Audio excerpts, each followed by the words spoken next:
Academy Sports and Outdoors has you covered with everything you need to have fun out there. Order online at academy.com or on the Academy app and pick up in store or get free shipping on most orders. Shop Academy Sports and Outdoors. Free shipping applies to most orders over $25. Online sign required. Bobby Farron, welcome to SOR Chat. Thank you for joining us. Luscious Jules, Rex Goodrum, good to see you guys.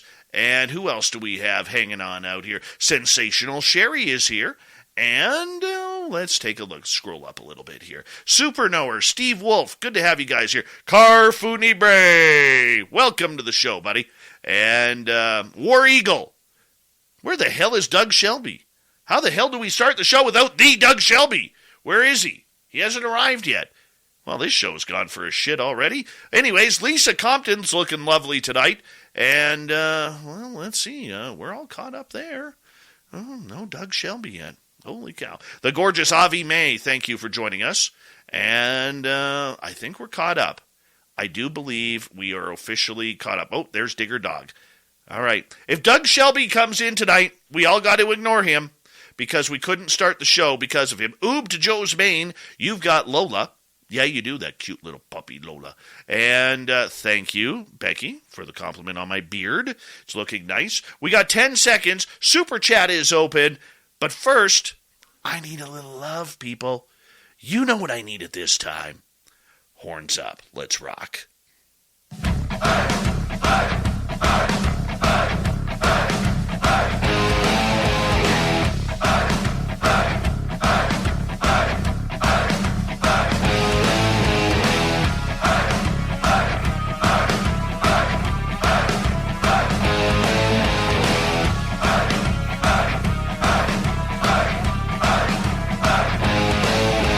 From the mountains of central British Columbia to you listening around the world, this, my friends, is Spaced Out Radio.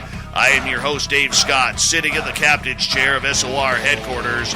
We welcome you to tonight's show on our terrestrial affiliates around North America, digitally on Odyssey Radio, TalkStream Live, and KPNL. All of our archives are free. Join us at youtube.com/Spaced Out Radio. Do old Davey the favor, hit that subscribe button.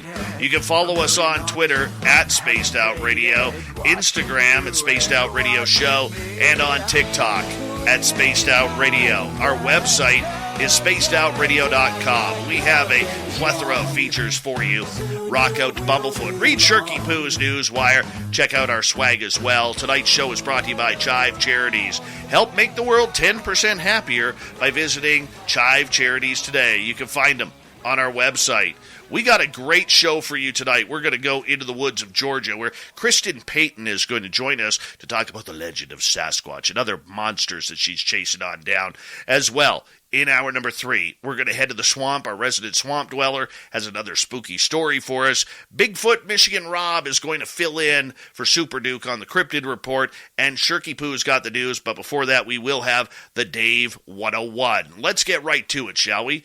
All right, Kristen Payton is a Bigfoot and paranormal field researcher from Northeast Georgia. She's a registered nurse by trade at her local hospital, but it's the cryptids that keep her going. She had her first sighting at just 16 years old. After that experience, she has jumped feet first into the cryptid world. A boots-on-the-ground researcher. She's tough. She's mean. She'll even growl back at the legendary Sasquatch. And this is why we wanted to bring her on, because when you're that rough and that tough, and you're going after these monsters, you got to have a little edge to you, which is why we bring Kristen Payton in to Spaced Out Radio tonight. Kristen, thank you so much for joining us. How are you? Well, thank you for having me. I'm doing great. Great. Thank you so much. Looking forward to the show.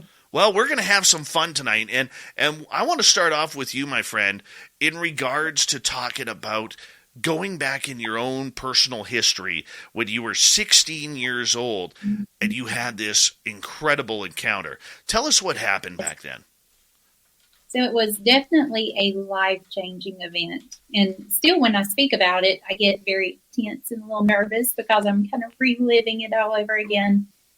But at the age of 16, I played in a band. I played in a country band and lived with my parents at that time, 30 acres in a small town in Northeast Georgia, pretty much fully covered in woods.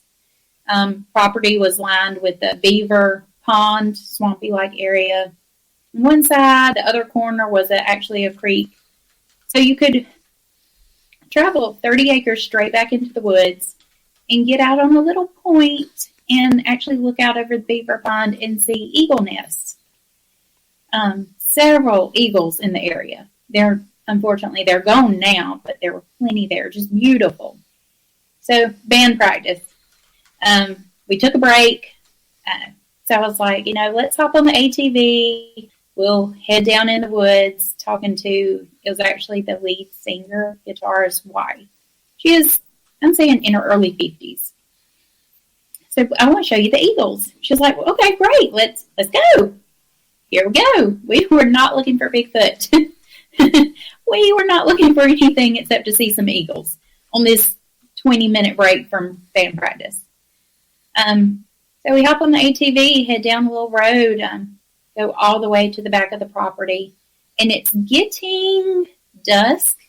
Not quite dusk, but it's on its way there. It's in the evening.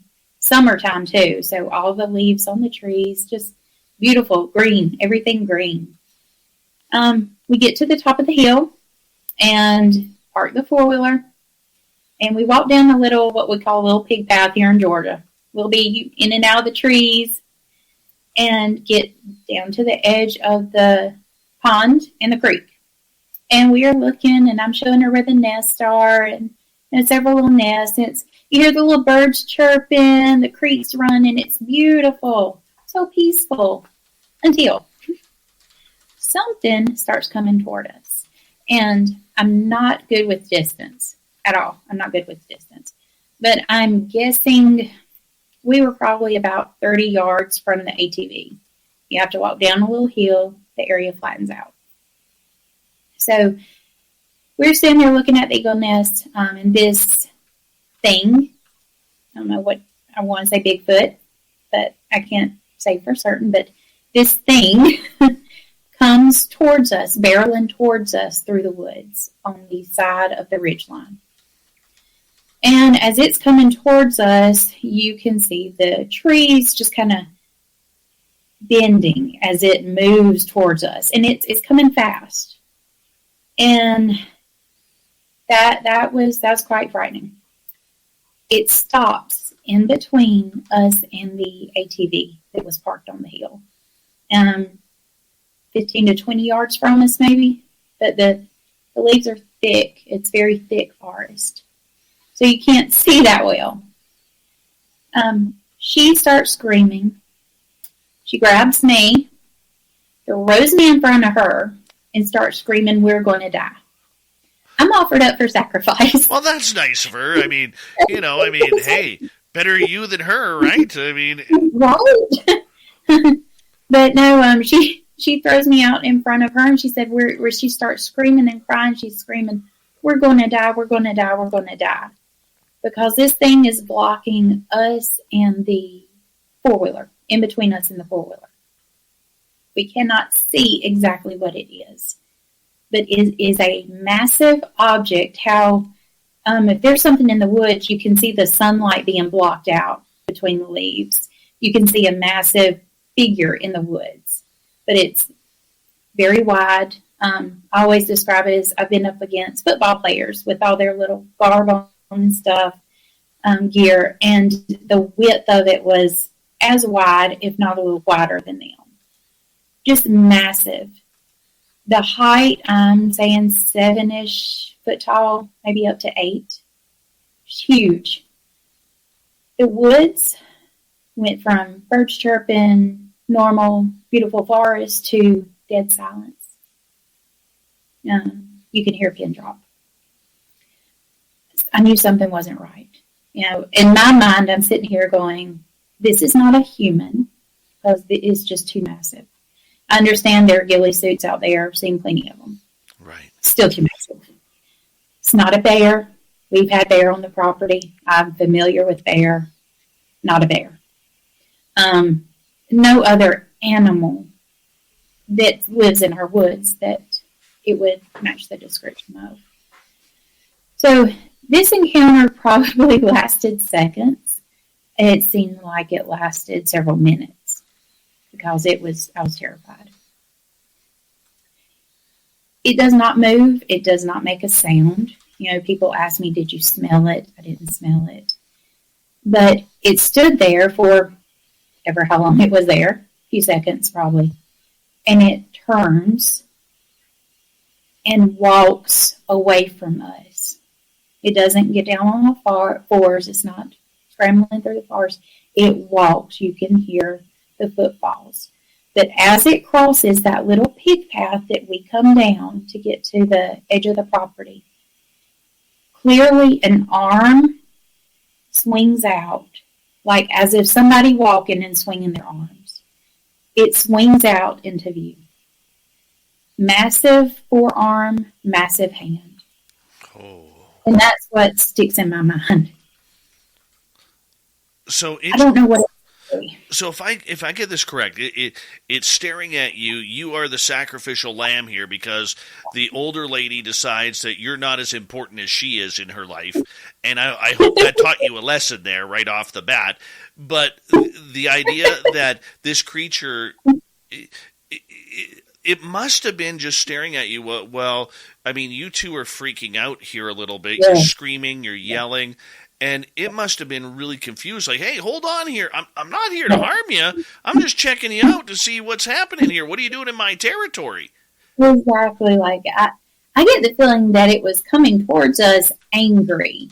Like, the way it come towards us, it come at us angry. Like, it was not playing. It was not being a nice little creature. But I think when it saw how terrified we were not a harm to it or its area, it was probably like, okay, yeah, they're not worth it. I'm going to continue moseying on my way. And it walked off. So almost, if I'm correct here, almost like it was waiting for some other cryptid, like territorial cryptid, to have like a cryptid battle going on for territory. Because, I mean, let's face it, bears do that, mountain lions do that, all sorts of cats do that, and wildlife does that. They're very territorial. So almost like it was like, who's breaking into my territory? I got to go defend it. Oh, what are these weird-looking, non-hairy things doing here? And screaming and crying. I don't understand. They don't want to fight. Yeah. Yes. Yeah. I got the feeling that it was how it come at us was how I see like a mother dog or cat or a mother animal come at you. Even if if it's your dog, sometimes they will still come at you. But it's almost like it was protecting something. I'm not sure. I don't know. But it was almost like when it saw we were doing no harm and we were no harm, next, I'm going to go about my way. So obviously you got the hell out of there as quickly as possible. And as you're going back, there's probably a lot of hyperventilation going on, trying to figure out what was going on, not only what the creature was and everything. What was that next 10 minutes like from when you got back on the ATV and you raced back to the farmyard? A nightmare. It was a nightmare. I've had plenty of dreams, I'm sure you have too, where something's after you in a dream, and it's like you're running, but you just can't run fast enough. Well, even though we were on an ATV, we were trucking it up through the woods, but it was still like, you're turning around constantly looking. Is it behind us? Is it, because you could almost feel it coming toward you, even though I know it probably wasn't, because we didn't see it again. But we were getting out there as fast as we could, and it was like a dream. You just could not go fast enough to get back home. But we made it. Somehow we made it without wrecking, because that would have been pretty bad, too. Kristen, but yeah, sorry for cutting you off there, but for you, I mean, being 16 years old when this happens, and never seeing anything like this before, and I understand the nightmares that kind of followed with this, but emotionally speaking, how did it affect you from that moment going forward? Because, I mean, something that big, that scary could rip you apart like anything, much like a lion or a tiger could tear you apart. I mean, did you see your life flash before your eyes? What? I'm trying to get a feel for you. So I didn't see my life flash before my eyes. The first thing I thought about was during that encounter, how was I going to get myself out of this situation? I knew if I went back, I would be in the beaver pond. Went the other way, the creek. The other way is just more forest land that goes nowhere. And it was in between us and the ATV. So there was actually a big stick in front of me. And my first instinct was reach down and pick it up. And it was a rotten stick that broke in two as soon as I picked it up, because my first instinct was, I've got to get something. I have nothing. And, I was just like, please let me live to get out of here. And once it moved on, we took off running. But it made me question a lot of things. What I saw, I was like, I don't know what I saw. But it made me question I saw something, but what was it? I'd heard of Bigfoot. I think everyone has heard of Bigfoot. And I'm like, but this doesn't live in Northeast Georgia. It's not in Georgia. It's in the Pacific Northwest. It's in Washington. That's what I believed. That's where it's supposed to be. But it looks like I was a little wrong. It's in Northeast Georgia too. Oh my goodness! At what point did you realize or figure out that it was a Sasquatch? That evening, I really thought about it. Now, I'd had some experiences on the property before that we could not explain. The neighbors had actually had some sightings as well. So it wasn't just me. And after putting together things that happened to me in the past, we had found like grass beds when my parents first bought the property that we could not explain. We just chalked it up to, okay, it's a family of bear. But, bear really don't make their own little grass beds, but that's what we figured. So putting together all those things, and then after I saw what I saw, that evening I was like, I think I might have saw a Bigfoot. I think I may have. And then after speaking with neighbors, having spoken with them about their sightings, I'm like, I don't know what else it could have been. I'm open to suggestions. I'm willing to accept if it's not a Bigfoot, but I don't know what other animal I don't know what else it could be. Kristen Payton is our guest tonight on Spaced Out Radio. We're talking Sasquatch and the monsters among us down in Georgia tonight. And Kristen, as you decided to figure out what this was, you said it didn't take you long to figure out, just a couple of hours to really realize that you just had a close encounter with a Sasquatch. How did this change you as a person as you got older? Because, you wouldn't be doing this now if you weren't addicted to the subject. Yes. I wanted answers, and I don't understand what I saw. And another thing is, I did not see its face. I want to see a face. I want to see more. So it just changed my life. I want answers. I want more. I want to learn more. I want to research more. I don't want to stay home and shy away from it. I'm the one that gets a little nosy and goes out looking. So me too. Yes. You and I are actually quite similar. In 2013, when I had my friend and I had our encounter in his back forest with two of them, we never saw the face. We knew one was looking at us, but it was like 100 feet away and kind of doing the peering from behind the tree, using the canopy of the big fir tree as camouflage, so we couldn't see the face, even though we knew it was looking at us. But the second one that walked by or between us, that one, I had a full right side and back profile of it, with a cone head and no neck. It's just these giant Andre the Giant type shoulders, and I haven't seen the face either. And so I understand that drive that you want that face, just to look at it in the eyes and say, now I know. And then you choose what to do after that. Me being stupid, I would probably chase after it, want to give it a big hug. But, for some people that may be enough. Where do you stand on that? That would probably be me too. I'd probably see it and then I just saw Bigfoot and take off running again.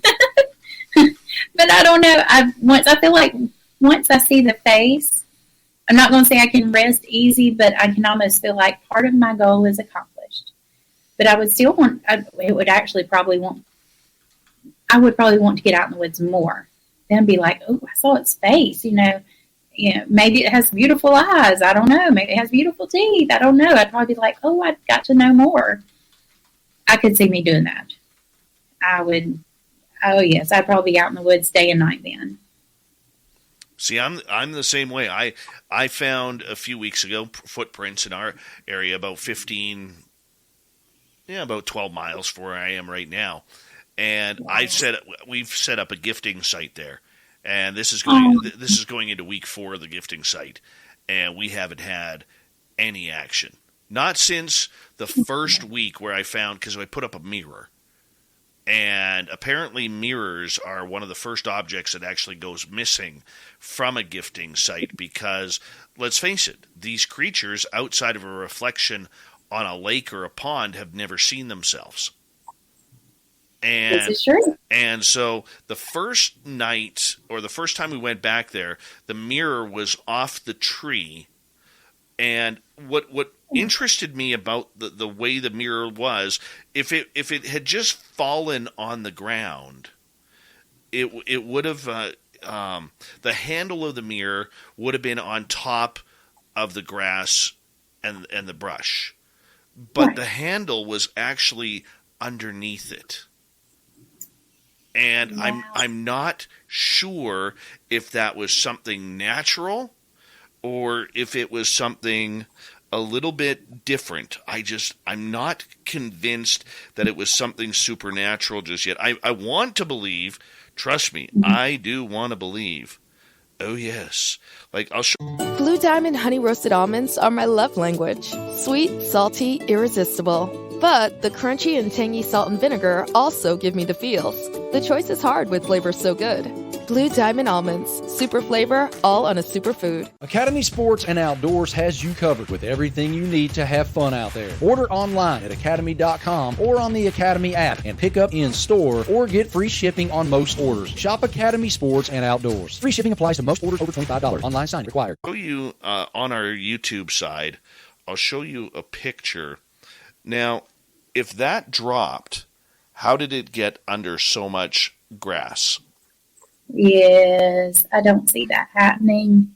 That's laid completely over it, like it had to be wedged up under there. Absolutely. That's my conundrum right there. And so for our radio listeners who are listening in, what I am showing is a handheld dollar store mirror that is, the mirror portion is facing the ground and the handle has been tucked in to the grass.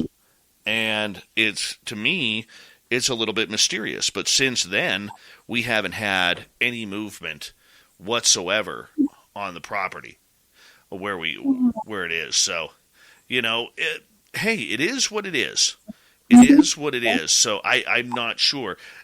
90 seconds to go before we take a break here at the bottom of the hour. Kristen Payton, Sasquatch researcher out of Georgia, is our guest tonight. What's your opinion of gifting sites? They're interesting. I have never had any luck personally. We've set up, I had a teddy bear where I had my first sighting.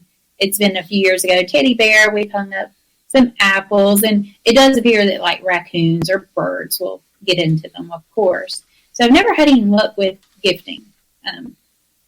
The only item I've ever been possibly gifted is I was in an active area and been there quite a few times.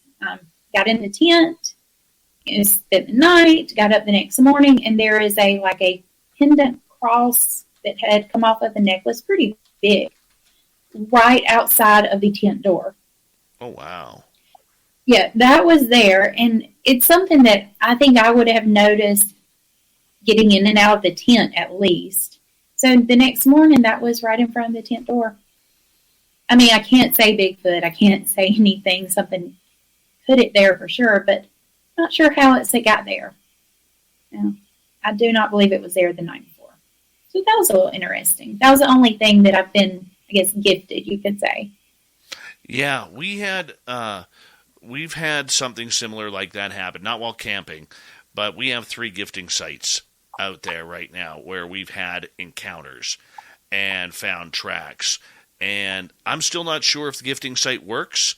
I'm just trying to see if it can work, if you know what I'm saying. Kristen Payton is our guest tonight on Spaced Out Radio. We are hanging on out, having some fun tonight on the big show, talking monsters, cryptids, Sasquatch.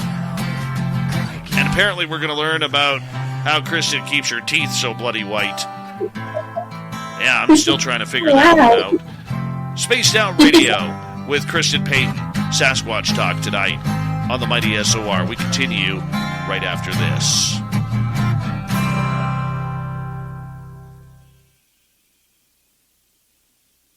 All right, we're clear? All right, cool. Raz, how you doing? Eddie Petch, welcome back. And who else showed up here? Nicholas Shaughnessy, how's your hair tonight? Give us a hair update if you don't mind. Show you something else here, which is actually kind of really cool. At our other gifting site, we had an encounter there in 2018 where we actually got chased out of the forest. And yeah, the one snuck up behind us within 20 feet of my buddy after we heard him talking to us. You know, the old samurai chatter. Yes. And let me just find it here.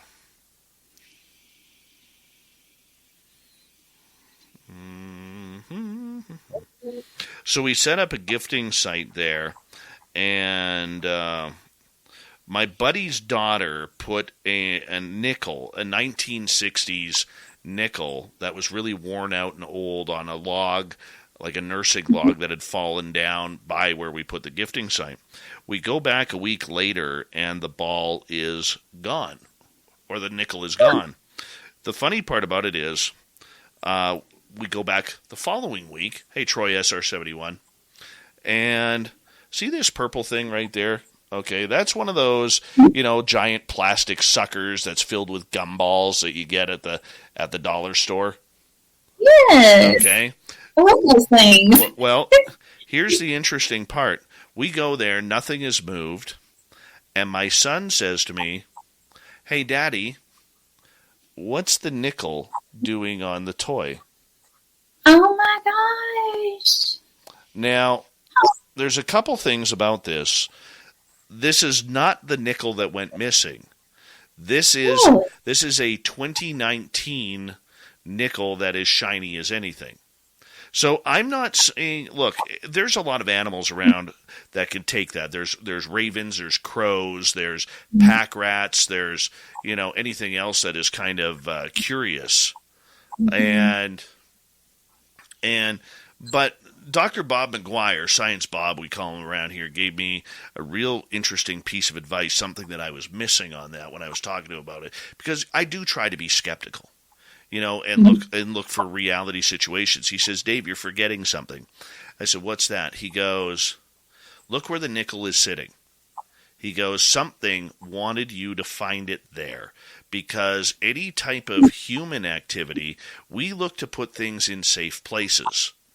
That nickel is not in a safe place, because if it rains, it gets windy, if it hails, if a tree branch falls from the tree, if a leaf falls down, if something rubs up against it, that nickel is going to fall." This is true. And he goes, "Something put it there because it wanted you to find it. Like it knew you were coming." And that's sweet, kind of. yeah, so the interesting part about it is we went back a week later. We reset the gifting site. So there's a picture of the gifting site. See the orange ball tucked in way in the back? I made sure that it couldn't move. Well, we go back a week later. The ball is in front. But what's really cool about it, when I picked up the ball, there were fingerprints on it. Oh my goodness. Now, those fingerprints there, which I think are fingerprints, not 100%, it was the greasiest thing. Like, it wasn't dirt. It was like grease that had been placed on that ball. And from everything I've talked to other Sasquatch researchers who found real close encounter evidence, like fingerprints and everything, that their fingerprints are very greasy. And so, like the amateur idiot that I am, my hands were cold. And my hands started to shake, and my phone started to slip out of my hand. So I grabbed the ball and the phone, tucked it to my jacket. Guess what rubbed off on my jacket and is no longer on the ball? The fingerprints. The fingerprints. But I got the photo. Got the photo. I actually have fingerprints as well. Well, save that one. Save that one for what we're doing. And shout out to the cryptid huntress, Jessica Jones, who's tuned on in. And Super Chat is open. It's a good way to support what we do on this show on a nightly basis. Knucker, nice to have you here. We're going to get going in 3 seconds, everybody.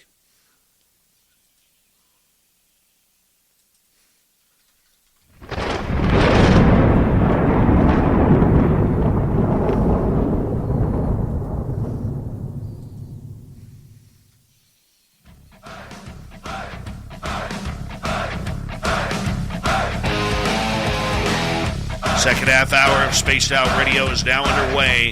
Good to have you with us. My name is Dave Scott. Very much appreciate you tuning us on in.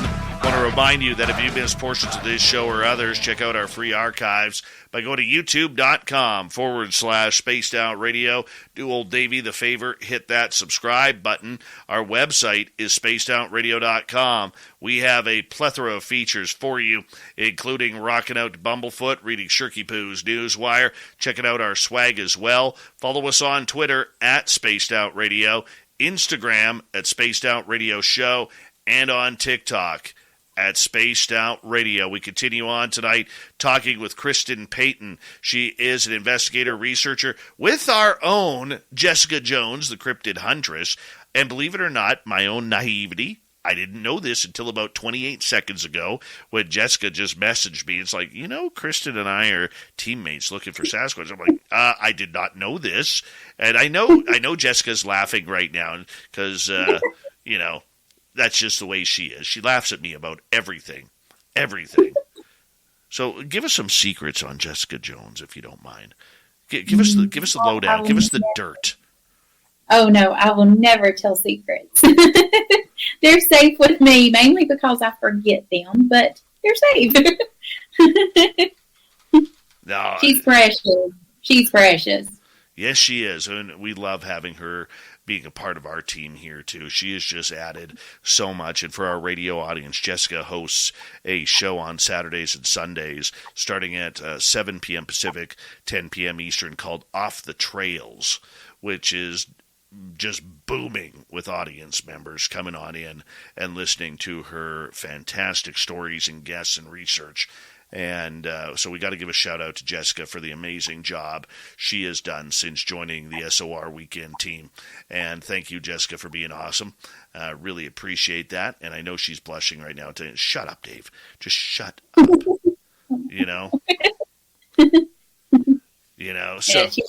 So I want to ask you, outside of this encounter, you started investigating immediately about this creature. What were you first learning about it? What was your first opinions of what Sasquatch is? So, first opinion, first thought is this is a monkey. I mean, it's also what I've read about and seen on TV documentaries. It's an ape-like creature. Very smart though. So, I kind of stuck with that opinion. And, of course, I'd heard other things. Bigfoot, maybe this, maybe that. And I'm like, I just don't know. To me, it seems more monkey-like.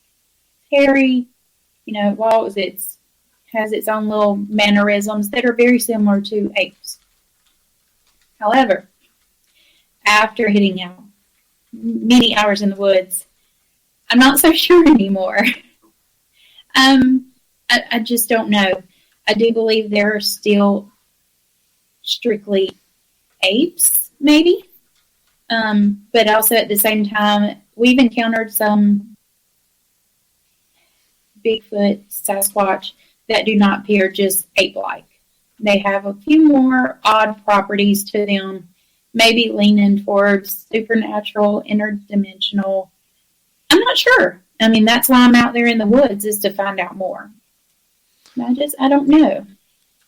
Well, you know what? It's something that I was pretty much the same way as you. Like when I first started learning about Sasquatch as a kid, growing up in British Columbia, the Pacific Northwest, where you hear all the legends, I was always like, well, this is a big monster, and monsters are flesh and blood and everything.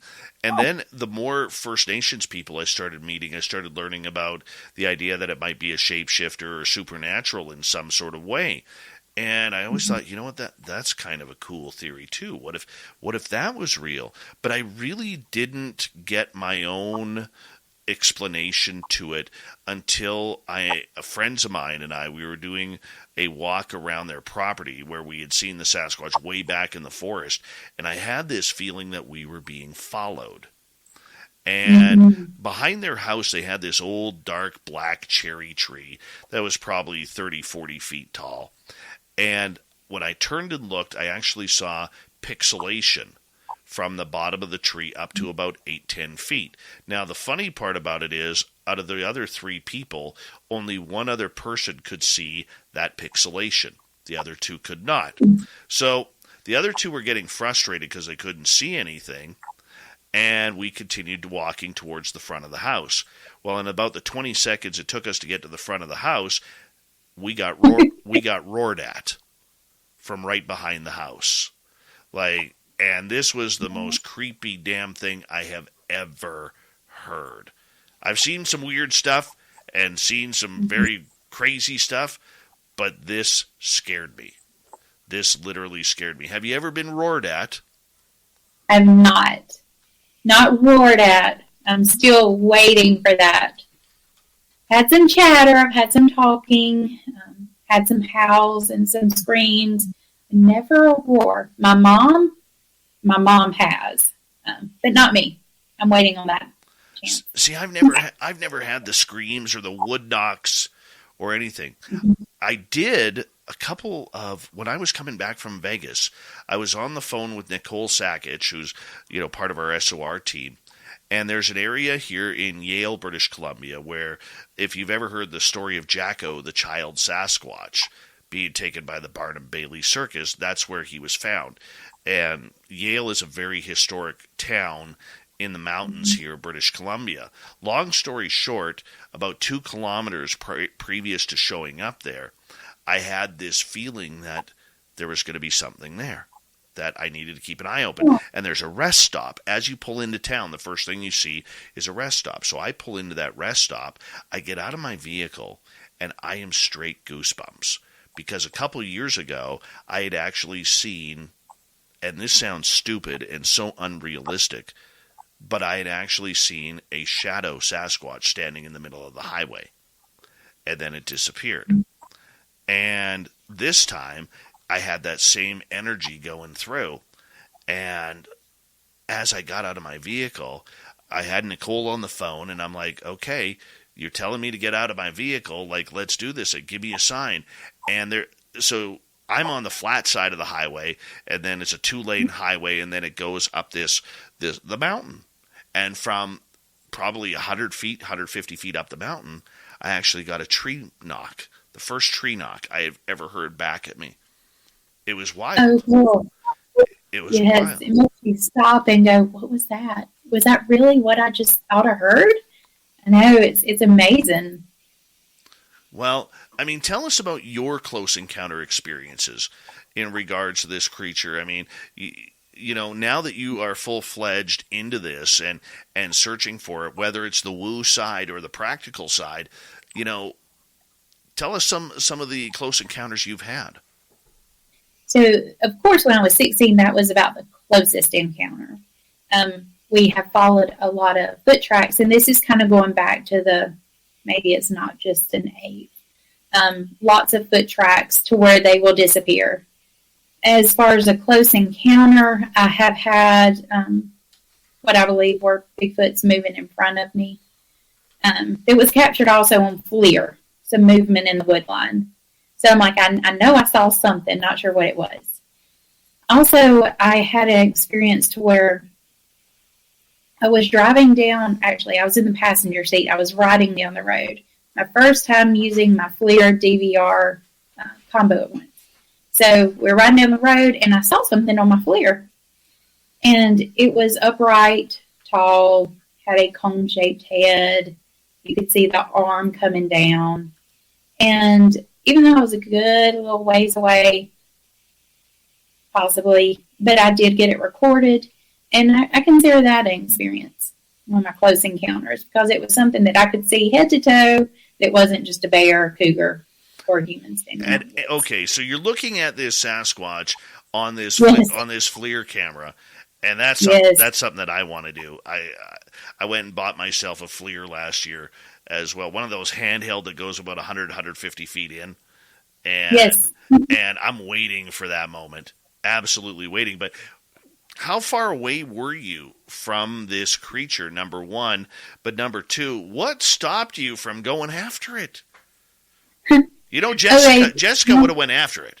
She's crazy. Oh, I know. It was, like I said, it was my first time using the FLIR DVR combo, and I'm riding down the road at middle of the night with my ex-boyfriend driving, and we come up on this. I see it in the screen.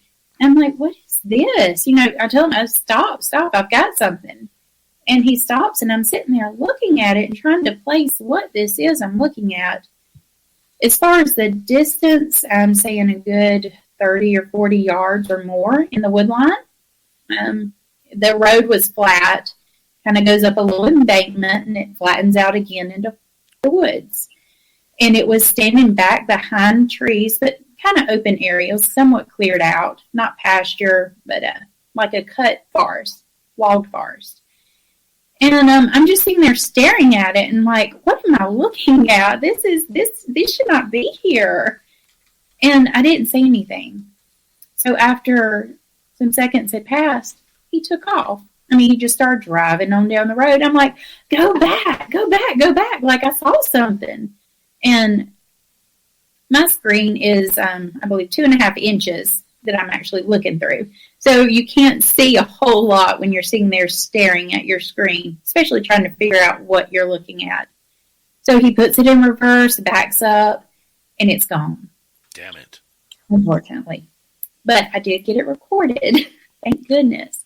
Or else I would probably be questioning myself, what's that? But it's a figure standing upright with the arm hanging down by its side, and it does look like it has a cone head.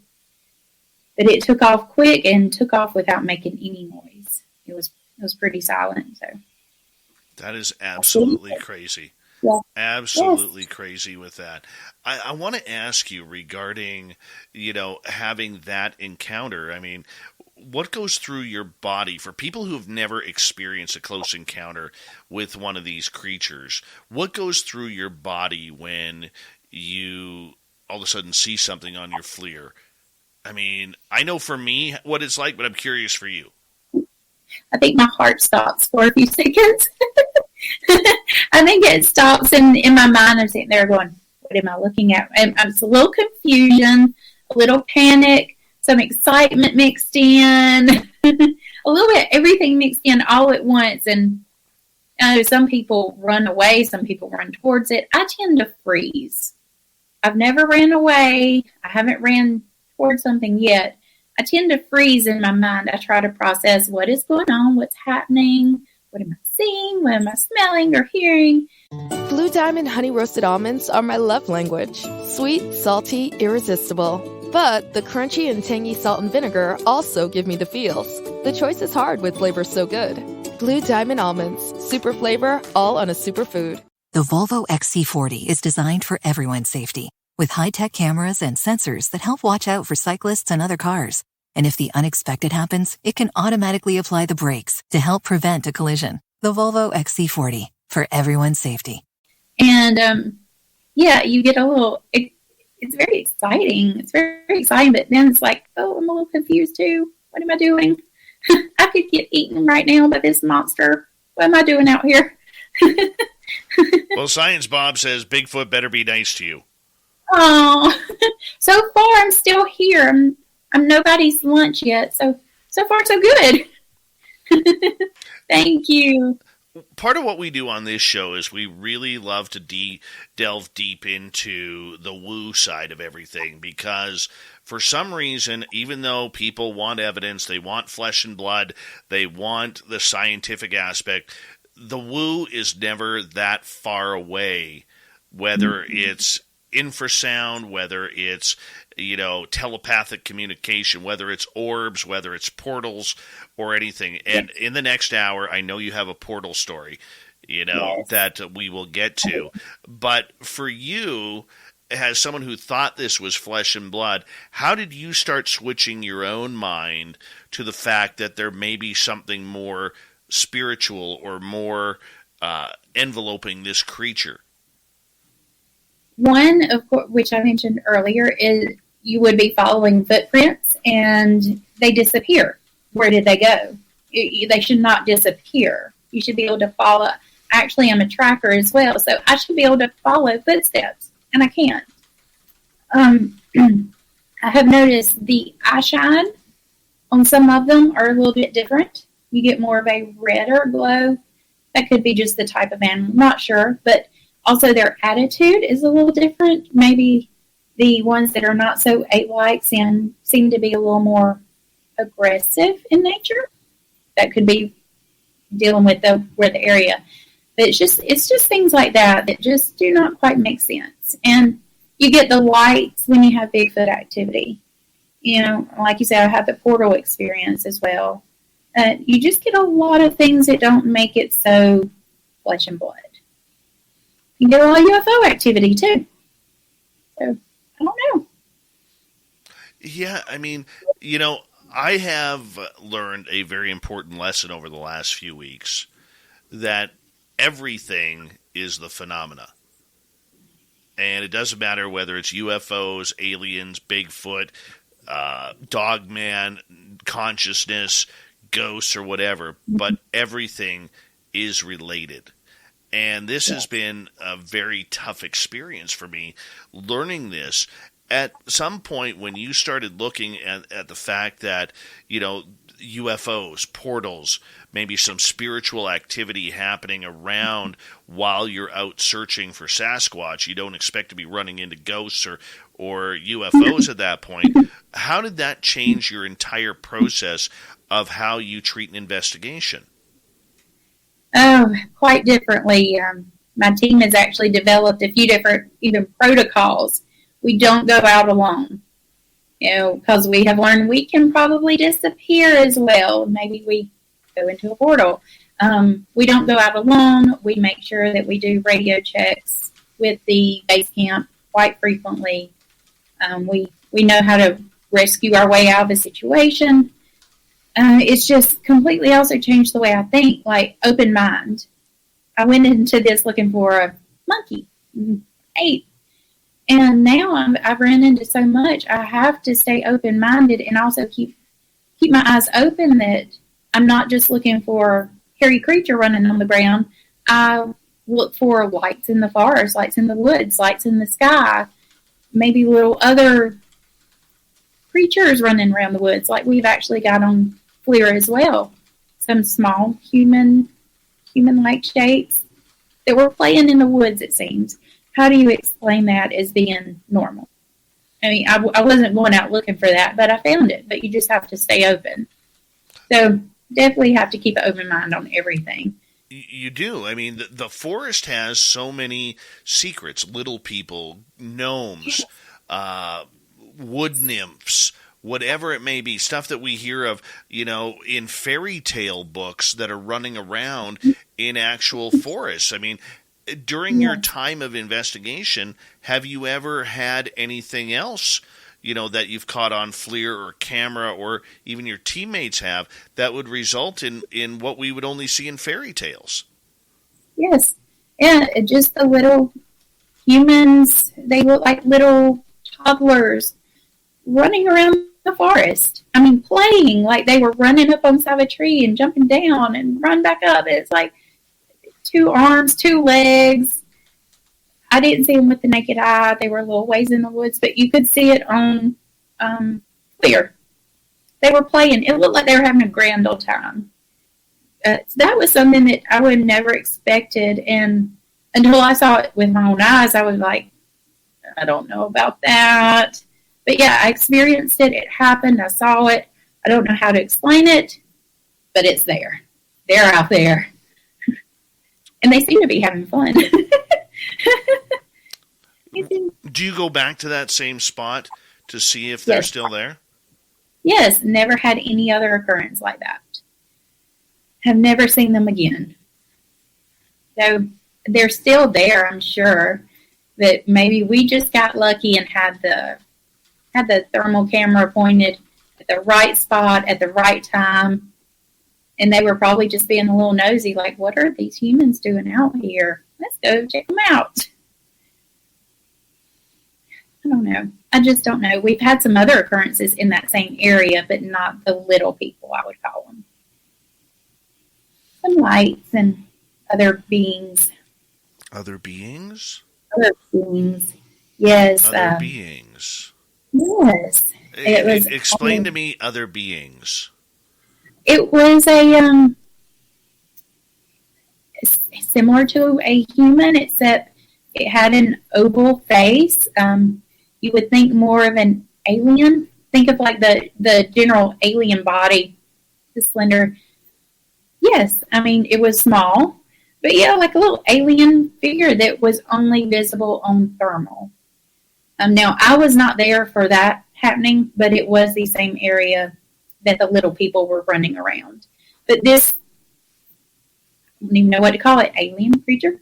It was behind some trees, and it would look out at you. Had some Bigfoot or activity, how they tree peek. You know, it was looking out from behind a tree, and it actually left a heat signature on the ground. Like after it kind of vanished, it did. It just kind of vanished. They were able to see where it was standing.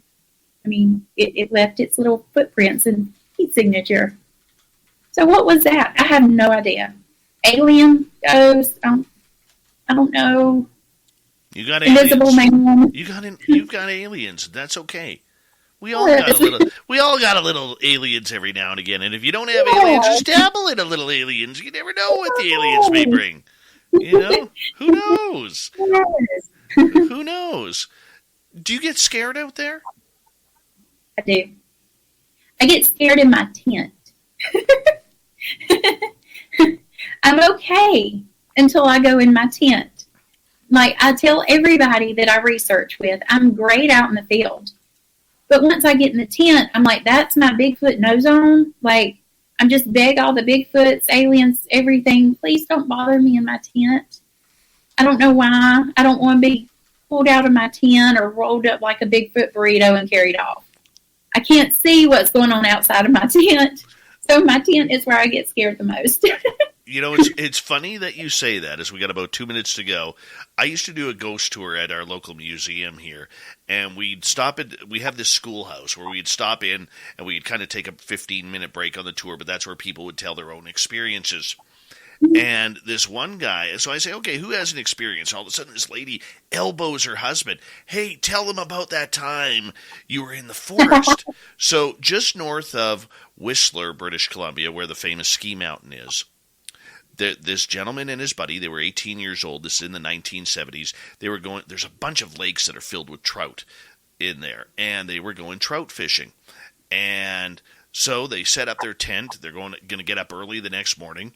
And all of a sudden, they felt what was like a forklift come underneath their tent and pick them up. And they woke up as they were raising up, and they started freaking out because whatever it was that was lifting them, they could hear the huffing and gruffing and all this kind of stuff. And then when they started screaming, whatever it was, put them back down. Tent collapses on them, and then this thing kind of walked off.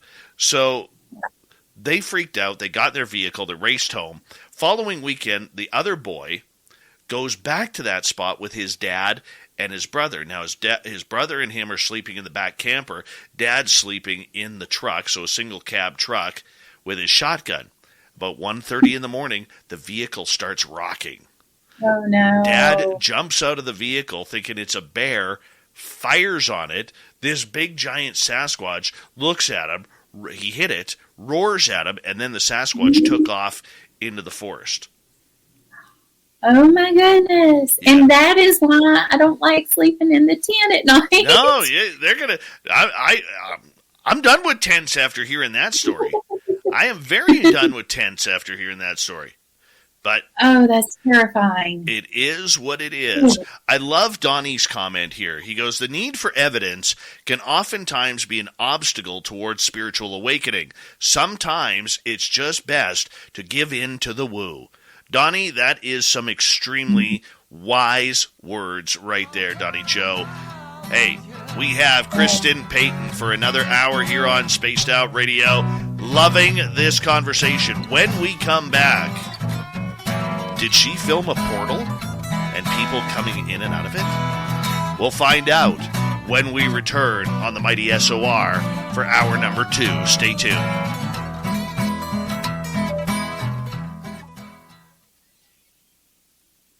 I'm having so much fun here tonight. I really am. This is so cool. I hope I'm keeping some viewers interested here. I'm like, oh, we got a pretty big crowd tonight. There's 190 watching right now on YouTube. Cool. Yeah. That's awesome. Tony Harris, how you doing? And let's see here. I'm going to quickly step away. Cowabunga, welcome to SOR Chat.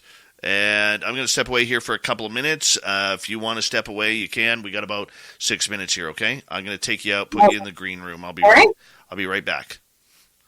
All right. Be right back, people.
How are we all doing? Are we having a good time?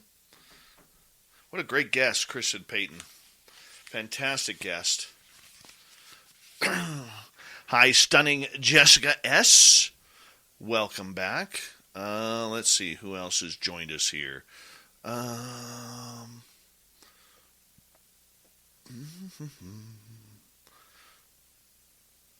Mark D. Truth Seeker, good to see you, buddy.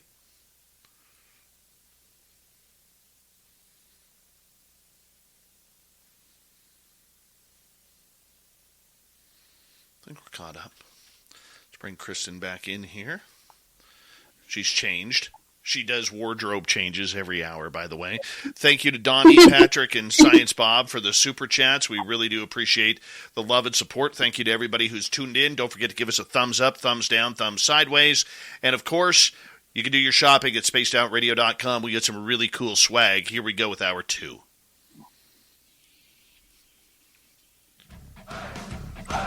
You're listening to Spaced Out Radio with Dave Scott. Follow Dave on Twitter at Spaced Out Radio and on Facebook, Spaced Out Radio Show. Here we go with hour number 2 of Spaced Out Radio tonight. Good to have you with us. My name is Dave Scott. Very much appreciate earning your listening ears wherever you are on this beautiful planet we call Earth. Hello to everyone listening in on our terrestrial affiliates around North America and digitally on Odyssey Radio, TalkStream Live, and KPNL. All of our archives are free. Do us a favor and join us at youtube.com/Spaced Out Radio. You can do us the favor, hit that subscribe button. Check us out on our podcast. We're on all the podcast networks as well. Follow us on Twitter at Spaced Out Radio, Instagram at Spaced Out Radio Show, and on TikTok at Spaced Out Radio. The Desert Clam has set the password for tonight in the SOR Space Travelers Club. What do you got for us tonight, Clam? Oniric. Oniric is your password. Use it wisely, Space Travelers, as the Clam sets the password each and every night right here on Spaced Out Radio, our website, spacedoutradio.com. We have a plethora of features for you. Rock out to Bumblefoot, read Shirky Poo's Newswire, check out our swag as well, and let's have a great show. Here we go. Kristen Payton is our guest tonight. She is a Sasquatch and paranormal researcher out of the beautiful state of Georgia. And one of the stories she is going to bring to us right now is this weird story about filming a portal. I love portals. I really do believe that a lot of these missing people who just seem to vanish have walked through a portal and nothing has changed on their timeline, but on ours, they are gone. What's your thoughts on portals, first and foremost? Oh, I do believe they exist. I do believe they are out there. And I'm like you. I do believe quite a few missing people can be due to walking into a portal and not walking back out. Where they are now, I don't know. I've not found out yet, and I don't know if I want to quite find out personally, but yeah, they're out there. They exist. I actually believe I caught one on film. Okay, so let's take a step back here. This is going into a normal investigation that you are doing, and all of a sudden, what happened? So take us through that night. So that night, we had not too much activity going on. We had actually a decent number of team members out in the field to where we were split up into separate teams to cover a large area. We actually had a team walking a trail on Ziver Ridgeline, and we were watching them to see if maybe something would follow them. We would get some kind of response. We also had team members set up across the fields where we were at. So we were kind of keeping an eye on each other and what may come up. So we were sitting there. I hadn't been out in the field too long, and started noticing big balls of light in the woodline. It was like, I would describe it as a huge camera flash, big round ball of white light that you could see through. So when it happened, you could see it plain as day, but you could not see what was emitting the light. There was nothing behind it. But it'd be quick flashes. Make the connection with California Psychics. If it's not the best psychic reading you've ever had, it's free. Visit CaliforniaPsychics.com or download the free California Psychics app. Set up an account today, starting at only $1 per minute for new customers. Maybe it's time to make the connection with California Psychics. If it's not the best psychic reading you've ever had, it's free. Visit CaliforniaPsychics.com or download the free California Psychics app and set up an account today, starting at only $1 per minute for new customers. It's a lot. You'd see, and then I'd verify with the team member, did you see that? We always, did you see that? What did you see? Did you see what I saw? And they saw the same thing. So we're having those little occurrences. I'd seen a couple of figures in the field as well. Some heat signatures. I wouldn't say figures at that point, but heat signatures that caught my interest. So I was actually facing to the right a little more, watching that with my FLIR. And I was with 3 other team members in that spot. One of the team members, they're like, hey, check this out. First, he told the guy next to him, said, hey, take a look and see if you see what I see. And he looked, he said, yeah, I do. I do see what you see. Well, I had my recorder going. I've learned the hard way. Whenever you are out in the field, make sure you hit the record button if you want to record something. So I had my recorder going, and he's like, take your FLIR and see if you see anything.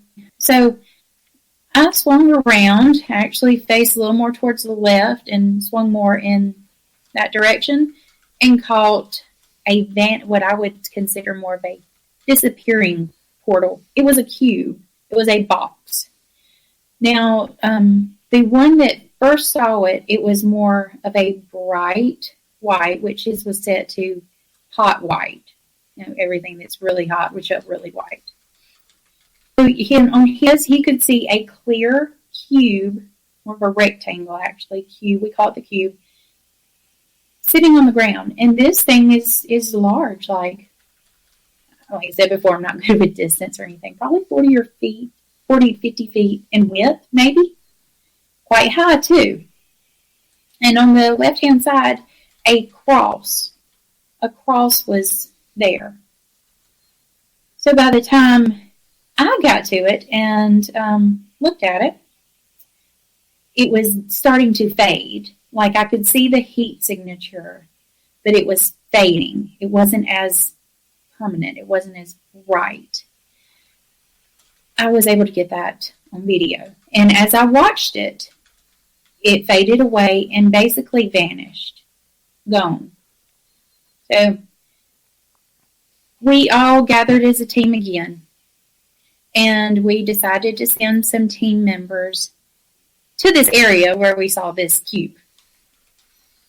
I had never experienced this. Another team member had experienced like a portal type incident, which had his curiosity. He's always been curious since having his little experience to find out more on portals. This was my first experience. So our team members walked to where this was after we are guiding them into the area to where this box cube was. And they're gone. This is a clear out field, what we call the meadow.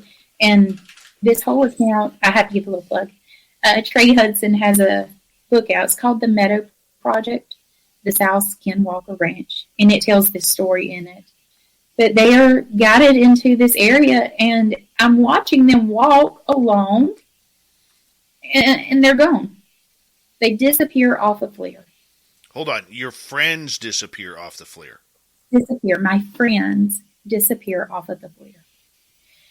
And it's not thick woods where they were standing. It was actually open. And there is the tree line, wood line, but it's not that thick forested area to where if they were to walk off into the woods, they would not be seen. Because I can see the guys walking the trail. They're very visible. Well, the guys that walked into the cube stepped probably 10 feet into the wood line. Before they even hit the wood line, they were gone, vanished. Of course, we were radioing back and forth to them. Their environment changed, which is very interesting. They were no longer in the same environment. It looked the same from what I understand, except one of the guys described it as like a black curtain just being dropped over them. Like they were enclosed in a black curtain. Everything got dark. where there were little briars on the ground. They had walked into it was more open. And then they realized something was wrong. The environment changed. The temperature changed. It was different. So they were smart enough to exit out. As they come back out, they started to reappear on my FLIR. They started walking back through the briars, started catching on that. They could see the sky again. They could see the stars. It felt normal. So they walked into something when they walked into whatever it was, portal. Their environment changed, and I lost sight of them. We lost contact with them. Not sure how to explain that, but I do believe it was possibly a portal. Where to? I don't know. They come back out. Okay, so when you debrief them potentially coming out of this portal, what did they see on the other side? What was it like? Just normal, like they were just going through the area? Yeah, similar environments. I mean, woods were the same, except like I said, the brush was not, it was more cleared out to where they could easily walk. Where beforehand, your pants are getting hung in briars as you're walking, the brush hitting you. But they described it being more cleared out. The black, as one calls it, like the black curtain coming down over them, like they're closed, like I said, like just a thick black curtain around them. From what I understood, the sky wasn't as visible. The temperature, the whole just feeling of the environment changed. And they were alert enough to notice something's not right. We need to get out of here because it's not normal. Sadly, one of the guys that walked into the portal passed away recently, which I hate. I miss him, but he was able to share his experience with us as well, and he had the same basically explanation as the other one. So this box cube actually started to form again a second time. That had moved slightly, but it was not as prominent. It was like it tried to appear again maybe, but it just did not fully form, and it was gone again. So two occasions that night, and one thing we find odd, not only the portal cube that we call it, but at base camp, which we always keep someone at base camp for safety, they had some visitors. This lady and her son comes and visits us at base camp and is a huge distraction. We have base camp calling to us on the radio. We have people at base camp, wanting us to pick up and move to this other area where there's activity, and just very odd actions that it was not normal. It was not a normal visit. And we're out in the middle of nowhere. So they were just riding around at midnight, 1, 2 in the morning, I forget what time it was, and decide to stop and say, "What are you guys doing? Come check this out. Let's leave this area. You guys have got to come up here with me." And we're like, "No." And base camp's calling us. There's some people here that's very odd. Something's going on. And while we're having this portal activity out in the meadow, so once this occurred and everyone regrouped in what we call the meadow, we went back to base camp and everyone stayed together. We did a debrief. Once the visitors left, finally, we were able to do a debrief and kind of just look back on the events that happened and try to process what happened. That's a lot of high strangeness. Very, very. And something I was not expecting. I didn't go into the meadow looking for a portal or thinking I may see my friends disappear, but it happened, and it's just another experience. It drives me deeper down the rabbit hole. How long were they out of your sight? I would have to actually go back and look at the footage, but probably 2 to 3 minutes. When they realized, hey, something isn't right here, and then they started to back out, and then they reappeared. So I'm saying about 2 to 3 minutes time elapsed Did they feel anything different outside of figuring that this doesn't seem normal? Like, was there any type of physical or changes or sickness or anything that was going on? Not sickness, or maybe some temperature changes. I do believe one mentioned. The temperature seemed to feel a bit different. As far as sickness or physical changes and how their body felt, not that I'm aware of. Okay, so the people, this woman and what appeared to be her son coming up, did they drive up or did they just appear? They drove up. We had never met them before, have not met them since. And they drove up. We actually had a sign up that said that we were cryptid researchers. We were in the corner of a very primitive campground. And it was the middle of the night, and they said they were driving by and saw the sign and wanted to tell us to come to this road several miles away with them at that point. Like, we had to go then, we had to go that night, trying to do everything they could to get us to pack up and go with them. That doesn't sound human.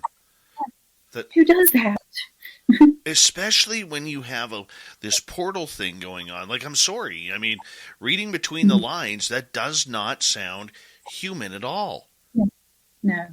And this person actually gave her name, and we, the head leader of one of our groups, actually did a little research because he had some similarities with her in that she went to the same college as him, had the same professors as him. Very odd similarities. So he did a little research. This is a real person. She really does exist. But from other people that know her, it would be completely out of character for her to do anything like this. To go riding down the middle of the woods, stop at some stranger's camp, and try to convince them to, hey, come with me. You've got to come tonight. I'll show you where Bigfoot is. You've got to leave now. Just trying to pull us out of that area. Who does that? Well, I don't know. That's odd. Can I throw a little wrench into your story here for a second? Of course. I have had 2 close encounters with extraterrestrials. And let me tell you, when they want to leave, they try to push you into a different area.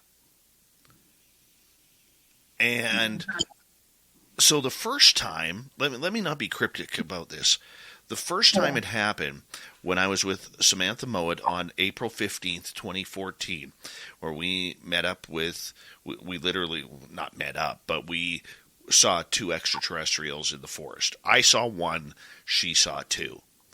They put in an image in our heads that we were supposed to head to a different part of the forest to see more. There was going to be more activity over there, and we had to go now. Mm-hmm. Okay? When we went over there, there was nothing there. We stayed there for about 10 minutes. There was nothing there. We go back to the original location where these extraterrestrials were. They were gone. Then, a couple years later, at my own home, where my good friend Carl, the gray alien, came back with his buddies, we heard the clicking sounds, the type talking, and then all of a sudden I had this feeling that I had to drive 2 miles down the road to where the parking lot of the local lake is and get out there to watch the mothership and see more aliens. So I do that. And I better preface this. Yes, I did make a trek to Tim Hortons first to grab an ice cap and a donut just in case I was going for a ride. Stayed there for 40 minutes. Nothing happened. No UFOs, no aliens, no nothing. Go back to my house. They're gone. So I bring this up because what you're explaining, this lady and her son saying, you have to go now. It has to be right now. You guys got to pack up here. You got to come with us. That is technically the exact same thing that has happened to me twice. If you go to this different area, there's going to be more. It's going to be great. You got to do it, and it's going to be the most amazing thing you've ever seen. And yeah, that sounds exactly similar to what we had happen. I mean, maybe we were not supposed to be there, and like you said, it was trying to draw us away. But as a group, we were like, we recognize something's not normal, something's not right. We don't know her. She doesn't know us. We're not leaving. It's middle of the night. We have no cell phone service, miles out of town. No, we're not leaving. We're staying here. We just had something very strange happen.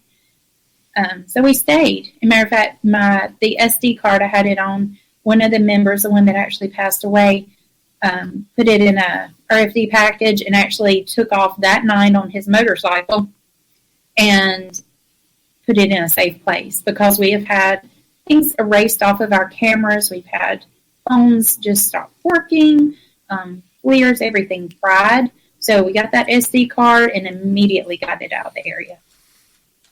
So luckily I still have it. I hadn't checked it in a while, but I still have it. Have you had that type of experience since? No, I have not. No more portals. I've had plenty of. After that occurred, I had these dreams, or what I thought were dreams, occurring. And then also Jessica, you mentioned earlier, she had some things happen as well at her house. She actually had to leave before all that happened. She was at home, and she had some orbs in her house that was seen by her son. And she's got them on camera, which is really cool. And then I was having dreams when I got back home of these lights coming in my bedroom and me being pulled out of my bed. And I would wake up with bruises on me. And they occurred like once every 2 or 3 weeks. But I'd wake up, and after this had happened, I'd have scratches on my legs. I'd have bruises on me. I even went to work one night, and on my forearm, one of the nurses said, "What happened? Like, who grabbed you?" I had a handprint. You could see the fingerprints bruised in my arm. I'm like, you won't believe this, but I'm having these weird dreams. I don't sleepwalk. I never have. I don't fight in my sleep that I know of.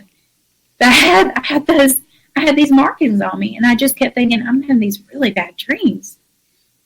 So the very last occurrence, the same recurrent dream, I was being pulled out of my bed again. Now, I always fought this thing that was pulling me, and I woke up as my head was being slammed against my headboard.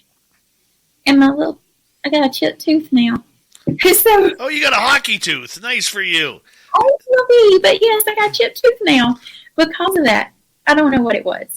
So we had some strange things happen in our group, some lights and dreams that after this happened. But no more portals. We're still here. Well, you got some aliens. That's what you got. Yeah. You got some aliens. Or interdimensional beings, which could be the same as aliens. We've got something. Oh, I want to chat with you about some aliens, because I think you got more that you're hiding from us than what you're telling us. I already know.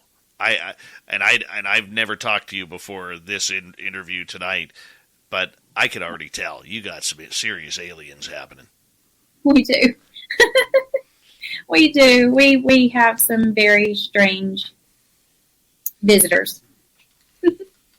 Oh yeah. I can tell. We have Kristen Payton for another 30 minutes here on Spaced Out Radio.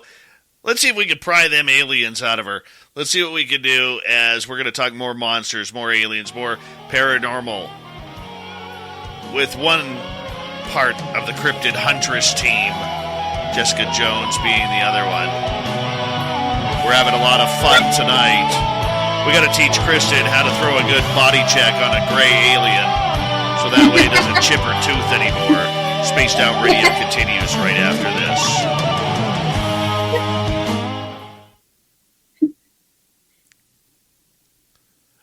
Raz, if you got the hockey stick stuck up your ass the last time, that is bad news, buddy. I hope they at least teased you a little, tweaked your nipples or something. My goodness. That's something. Oh, yeah. Oh, goodness. I have been scratched and then forgot and woken up in the morning, saw 2 4-inch scratches on my back, and go to the bathroom, for my morning whiz, forget about them in 30 seconds, completely forget about them. 4 hours later, remember, go back to the bathroom to look at the scratches to photograph them, and they were gone. Really? Gone. Like, no scarring, no redness, nothing. Gone. Wow. Yeah. Now, Joe in our chat room, he always denies that he has aliens, but he's got some aliens. A lot of aliens. He has sent me photos of bruises and scratches all down his leg. Try the quarter trick. Do you know the quarter trick? I don't. Okay. Take 2 quarters or 2 poker chips, 2 that are exactly the same, and put them on your nightstand or your dresser or something that you cannot reach. And then you meditate on those and you say, okay, so for instance, if you have them side by side, say, if I am going tonight, I want you to stack them when I return. Oh. I have had probably 7 or 8 people over the years try that. Maybe it's time to make the connection with California Psychics. If it's not the best psychic reading you've ever had, it's free. Visit CaliforniaPsychics.com or download the free California Psychics app and set up an account today starting at only $1 per minute for new customers. Your favorite band's about to play a sold-out show. You got in. Over here! With a friend. And found a spot close enough to see the set list. They're definitely playing your song. When you're with Amex, it's not if it's going to happen, but when. American Express. Don't live life without it. And actually contact me the next day saying the quarters were stacked. Wow. And by the way, here is the markings on my body. 2 quarters. That's all you need. Huh. Yeah. I've not heard that, and I wouldn't mind trying that. Yeah. I'm wondering, though, if I fought pretty hard in my sleep, or what I thought was my sleep. I don't know if they would want me again. Do you have also, do you have a Fitbit or a smartwatch? I do. I have a smartwatch. Wear it when you go to bed.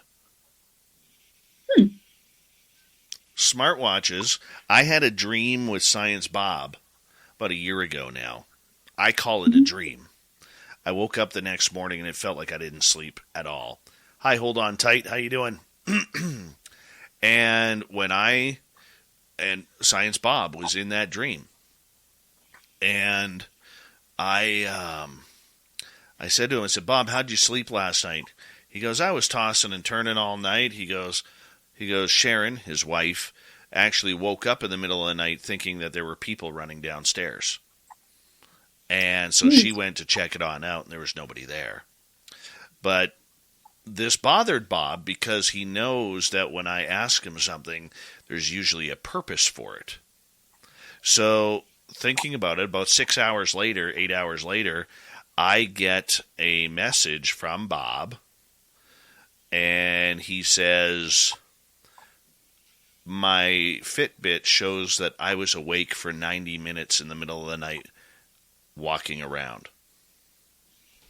Oh my gosh. And he has zero recollection. So there are a couple other people who I brought this to the attention to, who have brought it to a number of experiencers, and a number of experiencers on their Fitbits are showing times at night when they feel they've been taken, that their Fitbit is actually recording the abduction.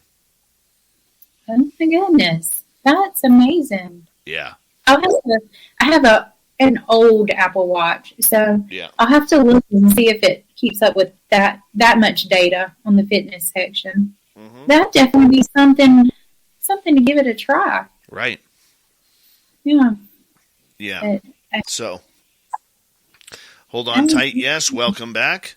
We got about 45 seconds. Steve Wolf, no, I have had some cool experiences. They're not often.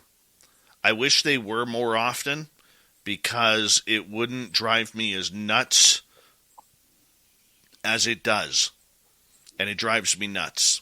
It really does. It drives a lot of people nuts, who are multiple experiencers.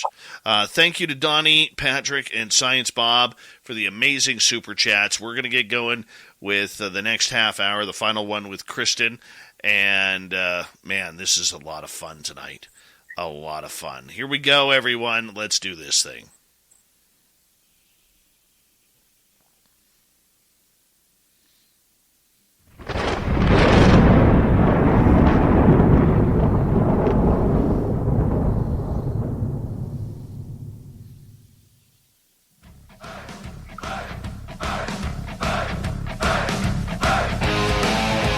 We passed the halfway point of Spaced Out Radio tonight. Good to have you with us. My name is Dave Scott. Very much appreciate earning your listening ears wherever you are on this beautiful planet we call Earth. I want to remind you that if you missed portions of this show or others, check out our free archives at youtube.com/Spaced Out Radio. Do us a favor and hit that subscribe button. Our website is spacedoutradio.com. We have a plethora of features for you. Rock out to Bumblefoot, read Shirky Poo's Newswire, check out our swag as well. Follow us on Twitter at Spaced Out Radio, Instagram at Spaced Out Radio Show, and on TikTok at Spaced Out Radio. We continue on tonight with Kristen Payton. She's an investigator, researcher, and practices very good oral hygiene, lots of teeth brushing and flossing every single day. And she is out there looking for Bigfoot and looking for all sorts of weird things going on. We got her till the top of the hour. And right before the break, we were talking about this amazing portal story where she believes that she filmed a portal opening and closing, and that just freaked the daylights out of us. But nonetheless, Kristen, thank you so much for joining us. Thank you again for having me. This has been a great time. Well, we like to have a good time around here and talk about a lot of weird stuff. And, for you, when you're out investigating, you have what's going on in the forest, whether it's paranormal or supernatural or looking for the cryptids, but you also have a number of things going on at home as well. Do you think that you have some sort of hitchhiker effect going on from your investigations? I do. I believe sometimes we may bring it back with us, or it may follow us back somehow. And the dreams that I had where I was being tried or attempted to be pulled out of bed, I do believe that was something directly related to what happened out in what we call the meadow. I've had a lot of experiences with ghosts as well, and I wouldn't necessarily group that with a Bigfoot or with what's going on out there. The orbs, the lights, that is something that maybe I would contribute because I see those out in the field as well. So maybe they do attach with us and follow us home. Are you not grounding yourself? Sir? Are you not grounding yourself? I may not be, but it doesn't happen often. It doesn't happen often, but when it does, it's pretty big and memorable. I don't know if you're like me, but every time I have an experience, no matter how big or how small, it is so fleeting that it drives me absolutely crazy because I need more. I need more of that feeling of that what is happening, whether it is something like a a hitchhiker or seeing Bigfoot in the forest or lights in the sky or even coming face to face with a ghost, which has happened.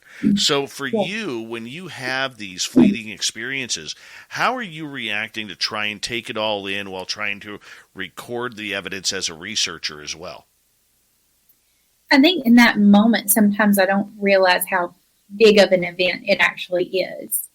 But it's just like I try to process in my mind. I'm trying to make sense of everything, and I just can't make any sense of it because these things are not supposed to exist.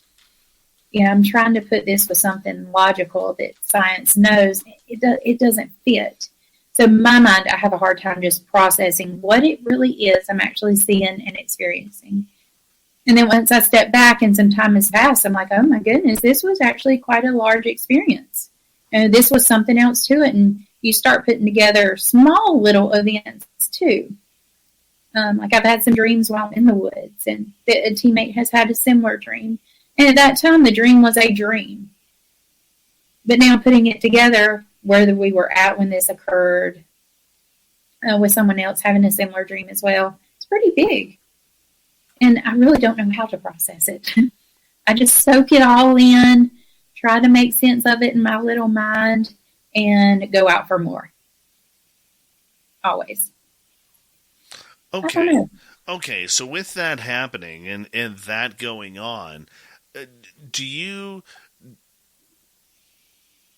do you put your own puzzle pieces together for what you're trying to solve? Because the one thing that I have learned through this entire trip that I've gone on the last 9 years is the puzzle pieces don't add up. And they never seem to get you where you need to go. So I'm curious for you, how are you adding up your own puzzle pieces? Because even though you're working in a group setting, a lot of these experiences are very individual. Mm-hmm. Yes. Well, right now my puzzle is if you took the box, shook it up, and tossed it on the floor. I've got little pieces everywhere, but they're not fitting like you. They're not fitting together. I try to categorize like, okay, is this maybe extraterrestrial, ET? Maybe this is interdimensional. Maybe this is just the flesh and blood Bigfoot I have here. But I can't connect everything. I'm starting to connect maybe these lights that we're seeing being ET related. Okay, so then we have Bigfoot activity. So maybe that's related. But are they extraterrestrial? Are they interdimensional? Somehow they fit together, but I don't know myself how they connect. That's why I'm out there. It doesn't make logical, rational sense, but it's happening. It's continuing to happening, and it seems like it's happening more and more. The more open-minded you are, I do believe the more it happens, and the more you realize these things are happening around you. I just had a weird deja vu there for a second. Strange. Uh-oh. Okay, so the idea that you are trying to put these pieces together, are you doing it for you, or are you doing it for the sake of trying to bring rationalization to these topics? Because I can tell you right now, I'm not a researcher, but when I'm out in the field, I'm doing it completely selfishly, because I'm not a scientist. I'm not a researcher. I'm somebody who has that weekend warrior attitude where I'm going to go out, I'm going to do my best, and if I see anything or what have you, I don't even bring a camera with me. I just want to experience it with my own eyes. But for you, what's the directive? Which way are you going? I want to know for myself. I want to know. I have questions I need answers to. The more experiences I have, the more questions I have. The more I want to know why this is happening. What is this? What does it want? What is it doing here? Where is it from? I mean, so many questions. But at the same time, I'm also trying to document for, not only for myself, so I can go back and look and say, this is what I saw and happened, is what happened. I want to bring it to the attention to other people as well. I want to share all of this. People that live a few hours away from me in a city surrounded by concrete walls, concrete sidewalks, no forest around, they would think I'm nuts. But I want to get it out there that if you go out in these woods, people are like, oh, we'll take a day trip hiking. Sounds so lovely. these things are out in the woods. You've got to be careful. But keep an open mind, because this is what's happening. And here is what I have to show you. This is a picture. This is a video. It's not just my story, my account verbally I'm telling you, because anybody can make up anything. But this is my physical proof. I'm showing you this is what has happened. I want everyone to be aware. I want them to gain a sense of there's something more than the four walls inside your house and what's shown on TV. There's way more out there that we do not understand. We're just scratching the surface. But you've got to be careful because it's not understood. But yeah, just for myself, I want to know. But also for other people, I want them to also kind of experience and see what I've seen. So I guess 2 different reasons why I'm out in the field. Do you think you're getting closer to your answers? Or every day you just take another step into the swimming pool and go for your hours and hours of treading water? Mm-hmm. Very much so. I do believe I went from diving off of the little diving board on the kiddie pool to diving off of a high dive, and I do have a feeling there's quite a few diving boards higher up too. Because the more I experience, the more questions I have and the more I don't understand. The more things don't fit together. I've tried to make stuff together, but it's not making sense. What scares you in the field? I mean, you've had your close encounters, but is it a UFO landing with beings coming out? Is it Dogman? Is it other cryptid creatures? Is it going through one of those portals and not being able to come back?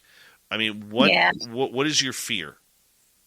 I don't want to go missing, whether that be due to me stepping off of a cliff and falling in a hole, or getting bit by a snake and, falling and no one finding me, or walking through a portal. I don't want to go missing. I think it's the unknown that scares me. And I know I'm out there searching and looking for the unknown, but what if I would have went through that portal and it would have closed? Or where would I have been? I would have never seen my family. Probably not. That scares me, is going missing for one. And also just what I cannot see. I've had something, walk up to me, like walking up to me, but I could not see it. And that terrified me because I could not see what was coming. If something's coming towards me, I want to be able to see it. But if I can't see it, it scares me. I like to be able to see my surroundings, and I'd like to be able to see what's about to eat me. See, for me, it is my son. Because I want my son is 8 years old. He'll be 9 later this month, but he loves coming out Sasquatch hunting. And the little bugger doesn't know yet, but he is very, very in tune. Very in tune. And I'll give you an example. A few weeks ago, my buddy Paul, the lip blade, him and I were driving, and my son fell asleep in the back of our Jeep. And we went up this one road, and Paul all of a sudden started channeling his deceased father. And his dad's like, don't go any further up this road. There's something bad there. You don't want to go. So, okay, we listen to those type of messages, okay? And we come down off this logging road, and like we're bouncing. This is a rough road. We're bouncing all over the place. We finally get down to the gravel road intersection to get back on the main road, and all of a sudden, out of nowhere, my son, wide awake, Daddy, we need to go home. It's not safe here. And then boom, right back asleep. Oh my goodness. Yeah, it's crazy, right? So my fear is with him, because I will take him out on our adventures, and I'm always thinking as a parent where it's like, okay, son, you make sure you're always you're either in my eyesight or you're right in between me and someone else, and you're walking in the middle, because I've told him about David Politis and missing 411, or you hear these stories where all of a sudden a child goes 10 feet behind a tree, to check something out or to go to the bathroom, and boom, they're gone. just that quickly. That is my absolute nightmare. Oh, I would flip out. Yeah. Oh, I bet.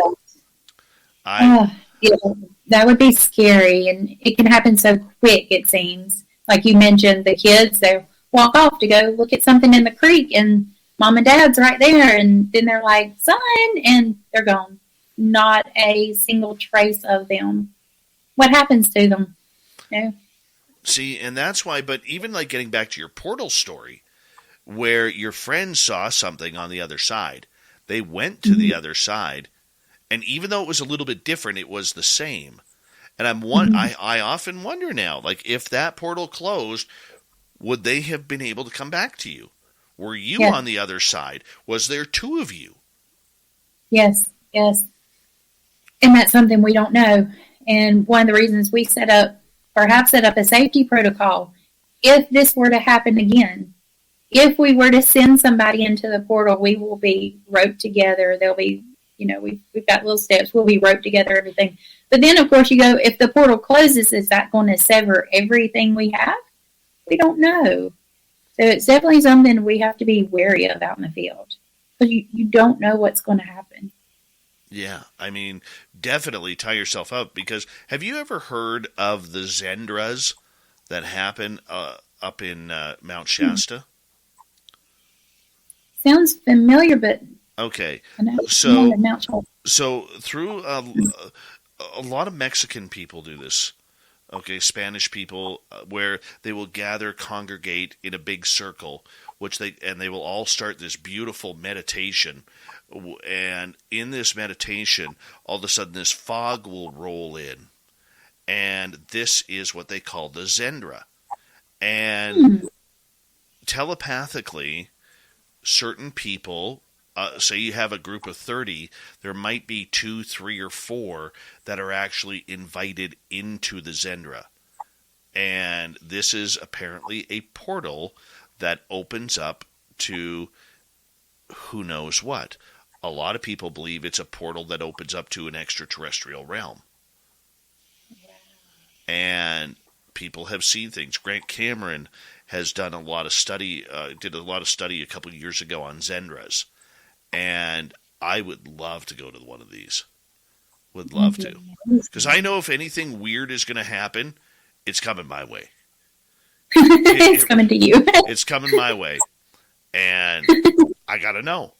I'm still waiting for a spaceship to land in my backyard. So if all of a sudden I'm on commercial break and don't show back up, that's because A, Dave had a heart attack, or B, Dave got taken. And I'm really hoping that Dave gets taken during this show one time. So I either need to call 911 or call MoveOn. One or the other. No, hell no. I'm not calling either. Let's just go for a ride. Doesn't matter if I come back or not. Doesn't matter. You know what? That's what my life insurance policy is for. How did he die? We don't know. We don't have a body. Well, he went on with aliens. That's what happened. He went off with the aliens. I'm not sure if that's covered. Yeah.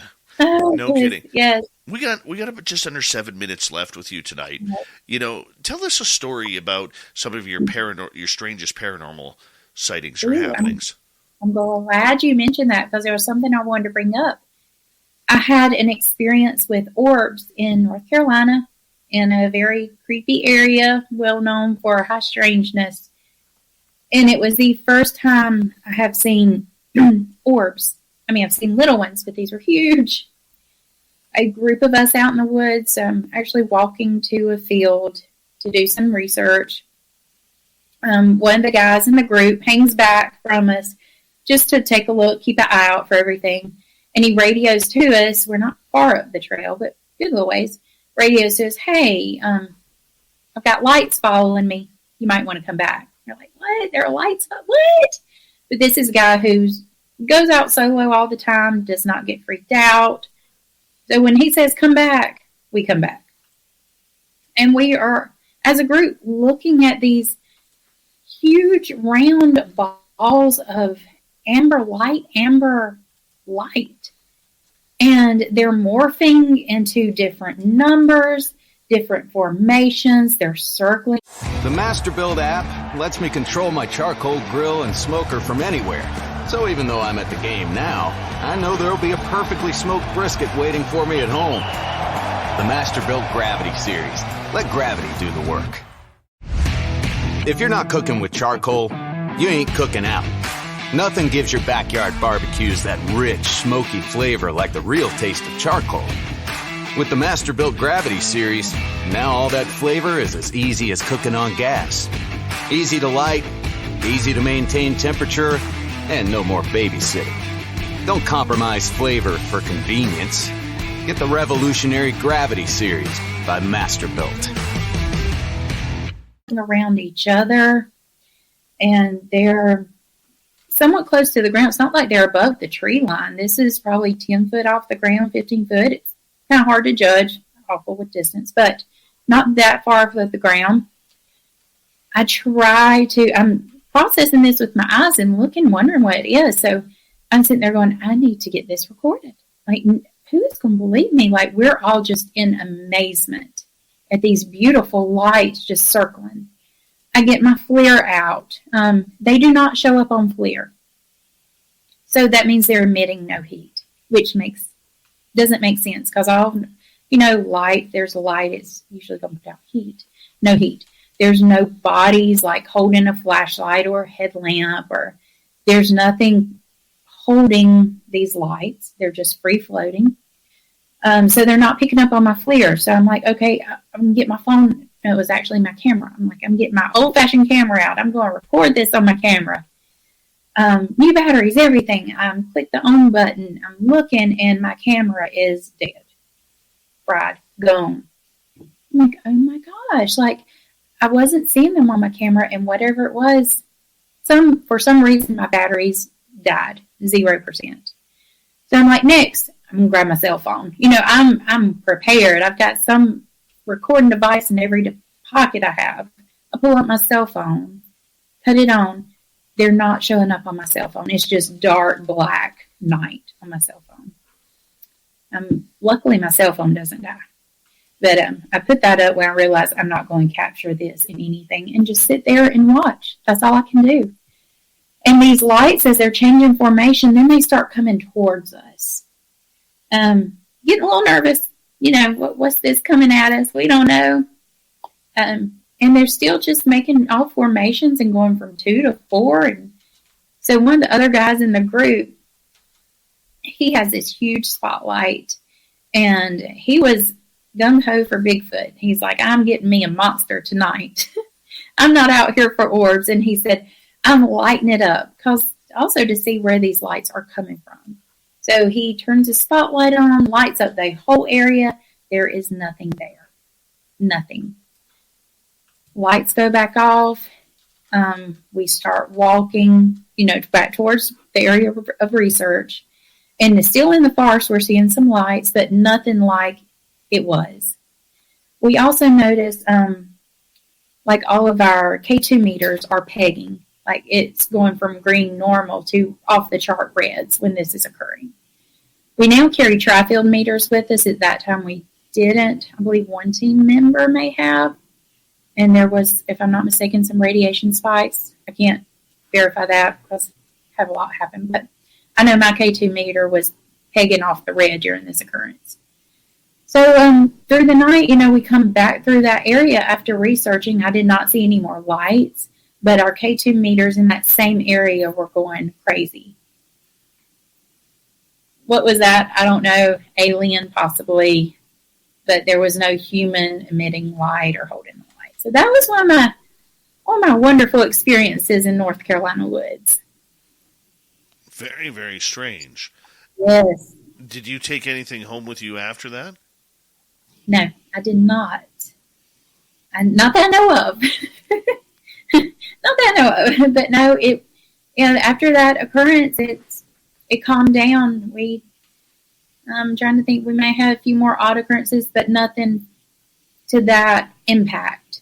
But that really stayed with me, and that's something that I would love to see again. It wasn't these little balls of light. These were big balls of light in the woods that were dancing around and coming towards us. Just absolutely beautiful and amazing. Interesting. Very, very interesting that you're going through that. As we have about a minute to go here with you, I want to say thank you so much for coming on Spaced Out Radio tonight, Kristen. It's been an absolute pleasure getting to know you and hear your amazing stories and research, and we definitely do want to do it again with you for sure. Tell people where they could go to find interest in you, your team, and the research that you guys are conducting. All right, so I'm a member of ASOG, Anomalous Studies and Observations Group, and North Georgia Cryptid Researchers, along with Caroline Cryptid Field Researcher as well. So you guys can look us up on Facebook or Instagram. We have some pages. My name's Kristen Payton. You can find me on Facebook, Instagram. I don't have a dedicated Bigfoot paranormal page on any of them. Maybe in the future, but as of right now, it's just me. Well, that's okay. So you can that works for us. That works for us. Thank you so much, Kristen, again, for coming on Spaced Out Radio. Absolute blast, and I know that we are going to have a lot of fun with you and Jessica hanging on out, Jessica being part of our weekend crew on our YouTube channel. So continue the great research, and we will talk to you very soon. Sounds great. Thank you. Kristen Payton, everybody. And, yeah, how about that portal story? That is absolutely amazing. When we return for Hour 3 of Spaced Out Radio, we're going to head to the swamp. Then Bigfoot Rob is going to show us his new bandana and the Cryptid Report. It's Dave 101 and Shirky Poo's News, a jam-packed final hour of Spaced Out Radio coming up next. Stay tuned.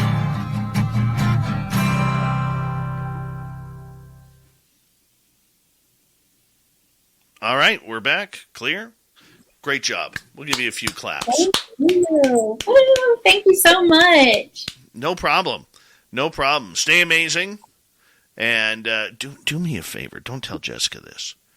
Okay. Next time you're in the forest with her, trip her. just for us. Just for us. Just kind of just try and trip her a little bit. Nothing that's going to hurt her, but just a little trip. Or I'll kick out my leg and be like, oops, I'm sorry, I was just stretching. Absolutely. Just do that. When she's wearing her camouflage. Oh, yes. Yes, of course. Yeah. Oh, I will. Shoot, she's listening. Uh-oh. Yeah. We know nothing. We didn't say anything. There's no incriminating evidence. Nothing. I would never stick my foot out. No. No. If I did that, I would be scared of what the payback would be. So well, she is a little trigger happy. Have you seen the bullet holes in her walls? She is trigger happy. That one. All right, Kristen. Thank you so much. I had a lovely time with you, and I know our audience did too. We'll talk soon. Okay. All right. You have a good night. Take care, Kristen Payton. Everybody. What a great night. She is so much fun. So much fun. All right, I'm going to be right back. I'm going to take a bathroom break, and, we'll be right back.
All right. We got 1 minute left. Kristen Payton in our chat room. Thank you for joining us. Very nice of you. Very nice of you. Hey, Christoph, what's happening, man? Good to see you here. Kira, thank you so much for the super sticker, along with Donnie, Patrick, and Bob for the amazing super chats. Thank you so much, Kira. Much love to you. And we're going to get going here in just a couple of seconds. Yeah, Swamp Dwellers next. Senate hearings, I'm hearing in maybe a couple of weeks. Maybe. Hello, gorgeous angel wings. Felipe, how are you? Good to have you here, man. No, did not, Evan. Did not. It's for after the show. What's on my shirt?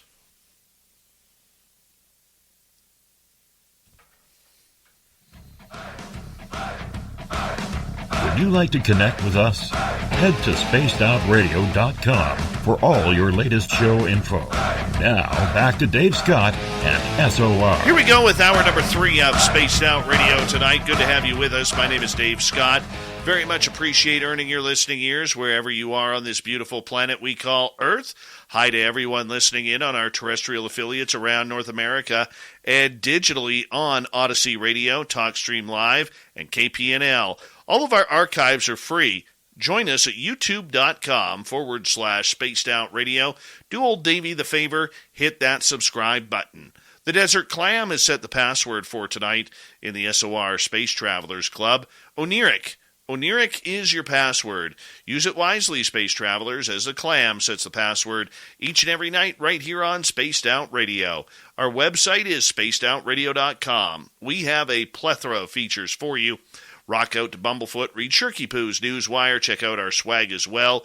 Follow us on Twitter at Spaced Out Radio, Instagram at Spaced Out Radio Show, and on TikTok at Spaced Out Radio. It is time once again where we head into the forest. Our resident swamp dweller has another spooky story to share with us. Hi, Spaced Out Radio listeners. This is Swamp Dweller. It's time for your nightly dose of spookiness on the show. If you have an interesting encounter or a spooky story that you would like to share, be sure to submit them in at swampdweller.net. You can also find our YouTube channel at youtube.com/swampdwellerreads. Now, let's chill out, relax, and together, let's enter the swamp.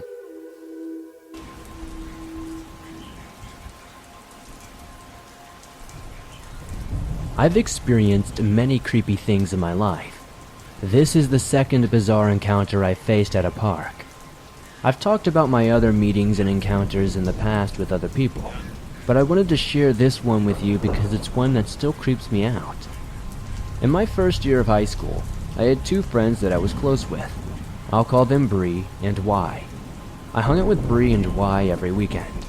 Bree and I usually spend the night at Y's house on Friday. Her house was laid back. Her parents were really cool, and they were okay with us being out late if we went home when her mom called. The 3 of us always went to a park near Y's house. It was only a few minutes away, so we would decide to walk there. I guess a little extra context. Y lives pretty much in the middle of nowhere on the outskirts of our small town. Anyways, the 3 of us would stay out late at the park. I know what you're thinking. 3 teens at a park, late at night, in the middle of nowhere, no parents around? Looking back, it was dumb, and it wasn't smart for us to stay out so late. Anyway, one night we went to the park. We would often walk around, talk, get food, and eat at the park. It was late June, school was out, so we went to the park because the night breeze felt nice. We were there for a good 2 hours or so. Sometime around 1:30 a.m., Y's mom called and said we should start heading back. We were at the playground, just chilling at the swing set.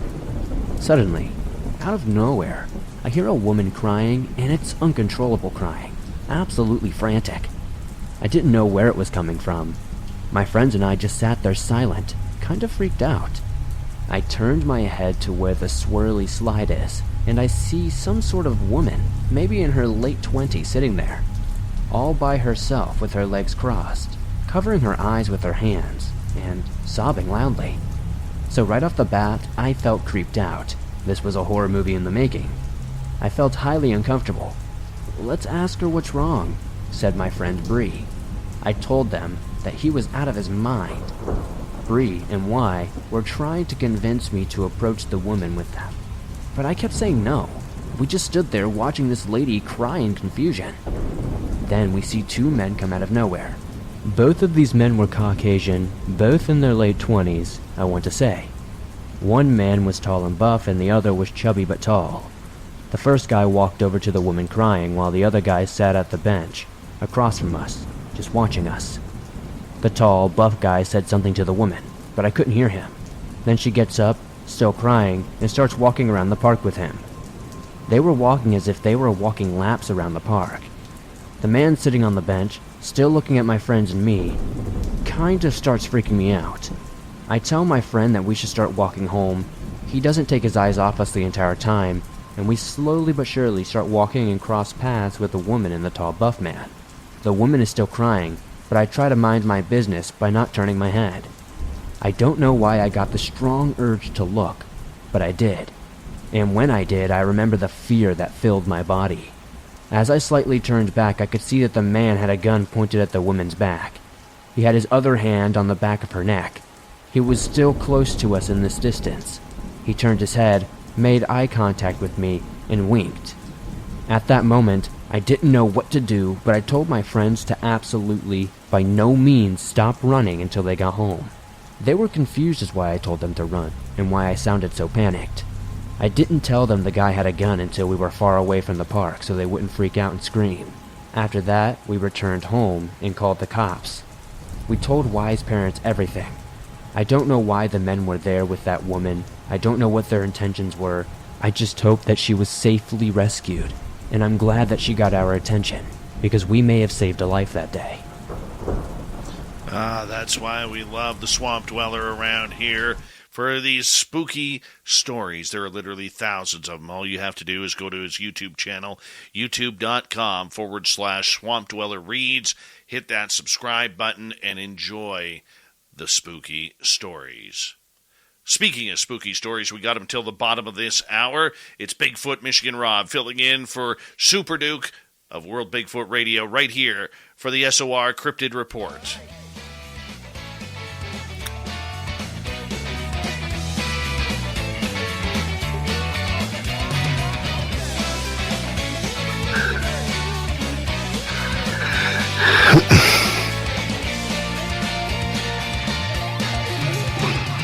All right, Bigfoot Michigan Rob is here, donning the North Carolina Tar Heels baby blue headband tonight. How you doing?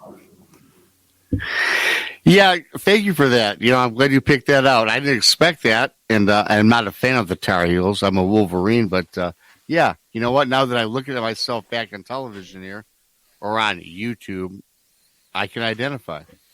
Yes, you are a Tar Heel for the night. A Tar Heel yes, for the night. Well, I guess it's better than being a Spartan from Michigan State. Absolutely. Oh, yeah. We don't have to go there. Yes, as a Michigan, I am an alum of the University of Michigan, and they get everything that they deserve over there. Good old Tommy Izzo and the rest of that group. For those that don't follow sports, look it up. Look it up. That's all I have to say. My good buddy used to play college hockey at Michigan State. He used to tell me about the rivalry games between Michigan and Michigan State, saying it was just absolutely crazy. I mean, when Red Berenson was coaching Michigan, and it was absolutely nuts during those games. But nonetheless, let's move on. We got you till the bottom of the hour here before we have to go to the Dave 101 after the break. Okay. What kind of spooky story you got for us tonight? I got a couple, Dave, and I have to say that, I talked to Dave Scott from Spaced Out Radio some time back, and, I feel like I'm kind of an on-call emergency surgeon, especially on Tuesdays and Thursdays. So I set aside in my archive just for Dave Scott, just for Spaced Out Radio. And I got the call, and I'm thrusted into emergency surgery. And I do have something that everybody will certainly be entertained by. Now, I have to admit, I have to read this first one because this is an email that I got 2 days ago, so it's nice and fresh. So I have to apologize for reading my email right off my... A lot goes into taking care of your property. You need equipment with more reliability, durability, and versatility built in. Like #1 selling Kubota BX and L Series compact tractors, Z Series mowers that deliver a quality cut, and Sidekick utility vehicles where durability meets speed. Visit your local Kubota dealer for a demo today. Lee Tractor Company of Mississippi, Mississippi's elite Kubota dealer. On the web at leetractor.net. Hello? You're still playing that game? Oh man, it looks like you're in a game daze. Yeah, I'm getting you Block's blue light glasses from Zenni. Okay, I'm pausing it. What are Block's? Oh, Block's glasses help protect your eyes against blue light from digital devices. Sounds like Block's will let me play longer. Add Block's to any Zenni frame for stylish all-day protection from harmful blue light. Get a complete pair of prescription Block's glasses starting at just $24. And get back to gaming. Zenni.com. Eyewear for everyone. Phone here, but we're going to start. Let's do it. This is from Central Oregon Bigfoot, Jackson, California sighting. And here we go. It happened a couple of nights ago. I was watching a movie in my room when I heard a noise outside. This was about 1 a.m, Pacific Standard Time. It sounded like a long blowing horn. So I turned down my TV. I put it on mute, thinking it was a siren. I knew it was not a siren myself. I heard it again, and I knew it was coming from something alive. Something alive, everybody.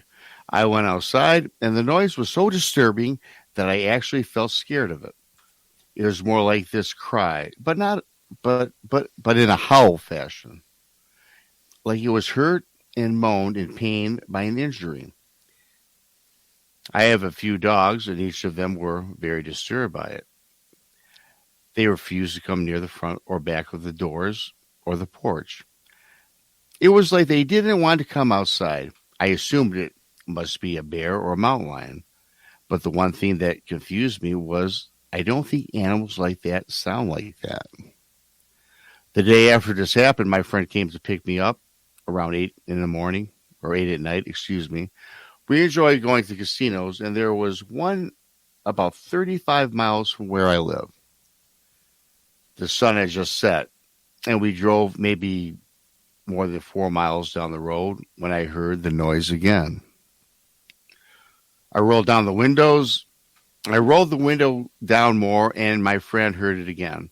It was close to where we were, so we slowed down to get a better hear. The noise stopped. So we started driving again. About no more than 10 seconds later, we saw what looked like a 10-foot man covered in hair. This is not a joke. And when the headlights shined on his eyes, the eyes in the background glowed. Human eyes don't do that, he says. He was pretty far from outside our vehicle, and no, I didn't see his face. His hair was black, maybe dark brown, and yes, his eyes glowed in the light. The first thing we both thought was Bigfoot, but neither of us agreed. I did a little look up on my computer and found information on Bigfoot. The howling and the sight of the animal could not have been of a human. And it was if there was these massive eyes just glowed. They looked like big contacts, perhaps from a Hollywood movie. I'm pretty sure the car in back of us saw the same thing we saw, because they slowed down and stayed behind for a minute, got out, spoke with us, petrified, and then he drove away. You know, I just got that a couple of days ago, and, you know, it sounds like a typical encounter. You know, it wasn't a big, scary, it wasn't fashionable, but it's the typical things that we hear. And I thought it was interesting to read. I just saw it the other day that I got it on email. And again, nothing outrageous, but it's a typical sighting that I get every day, Dave. That's amazing. Absolutely amazing. And the fact that, more and more people are paying attention, Rob, and having these close encounter sightings. But it's rare to hear one of a 10-footer. That's for sure. Yeah, and again, when you're reading things, I get an email, I'll read it, and I just did it today, and it's like, 10 foot, wow. You hear 8 to 9 foot. Typically it's 9 foot, but, who are we to...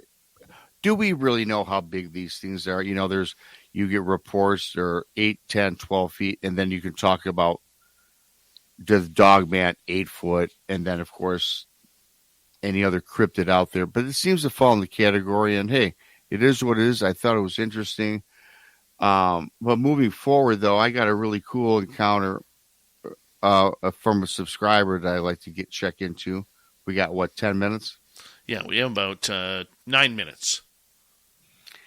This is pretty neat, and this is something different. And, typically, Dave, when I come on the show, I talk about Michigan encounters.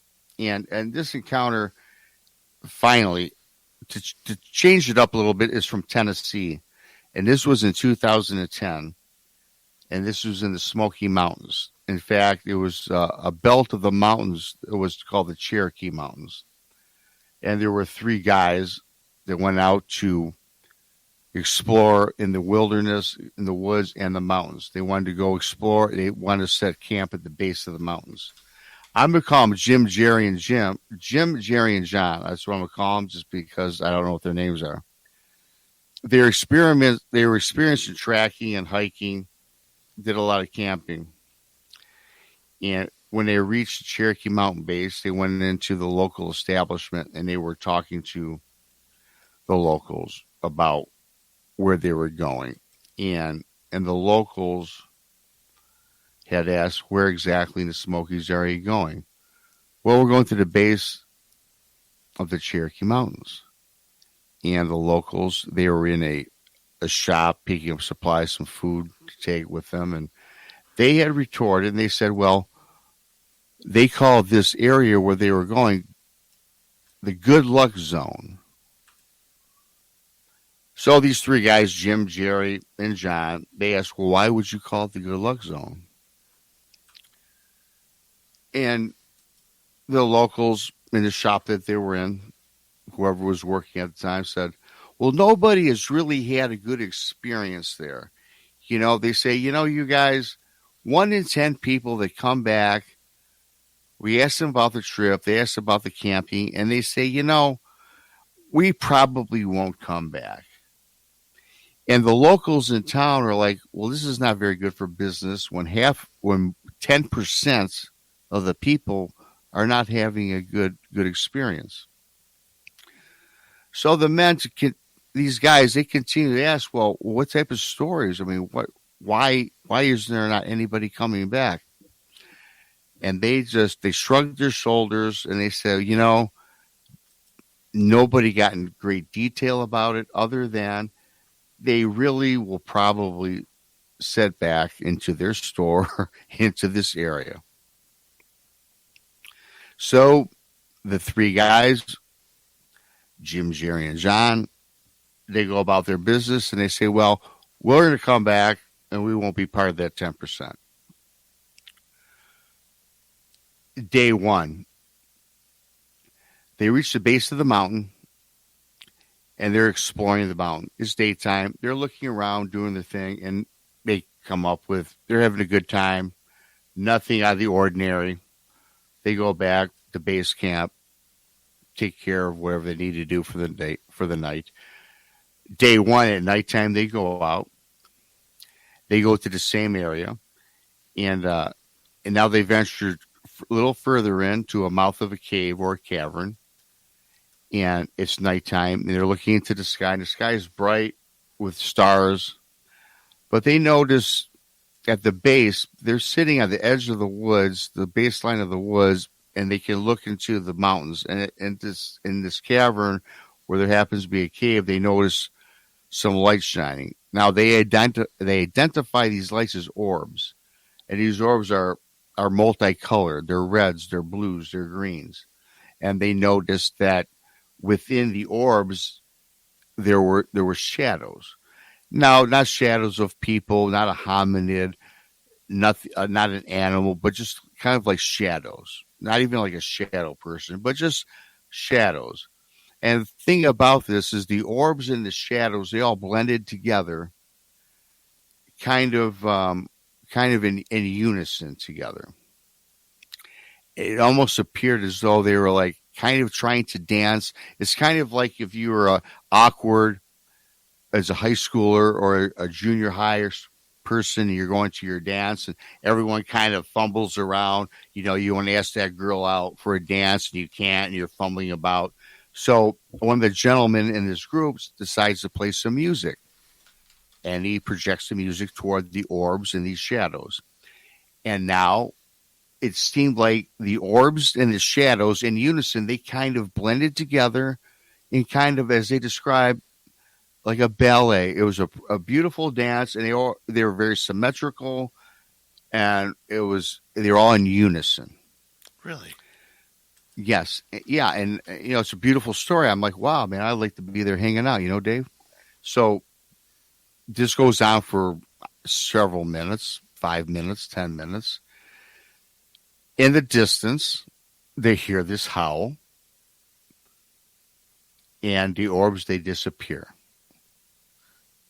And the shadows, they don't disappear, but they blend into a taller object, which surpasses the entrance of the cave. It's maybe 8-9 foot tall. Then it disappears. So these guys are, wow, what a fabulous experience. They can't put their hand on it. So day 2 comes around, and they go back to the same area. This is the daytime, where the orbs were, where the orbs were. When they get to this area, they look around during the day, and they find where the orbs were at the mouth of this cave. They find a burnt out area. But when they're looking at it very closely, Dave, one of the guys who was an engineer of some sort, whatever his expertise was, I don't know. But they spent time with this burnt ground, trying to figure out what is this, because all the other vegetation, the grass around it, was green, but the burnt grass, he was putting together letters, and in his mind it spelled out 5 letters, LEAVE, which is leave.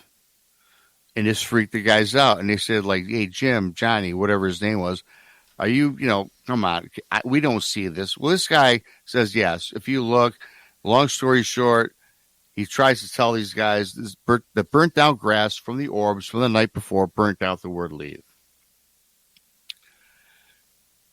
So they go back there at nighttime to the same area from the night before, the same area where the supposed LEAVE was spelled out.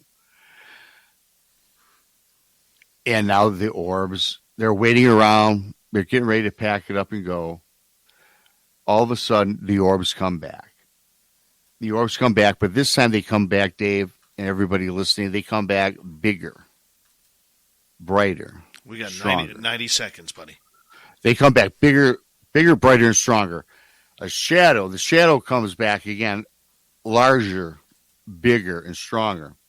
The howl comes back, bigger, larger, and scarier. And without a second, they all panic. Everything disappears once again. They leave the site. And that, my friends, is the end of that tale. Wow. Bigfoot, Michigan Rob, always a pleasure to have you on Spaced Out Radio. Tell us where they can find your podcast. Bigfoot, everybody subscribe to Bigfoot Michigan Rob. It's very easy. Type it out on the computer, hit enter, and hit subscribe.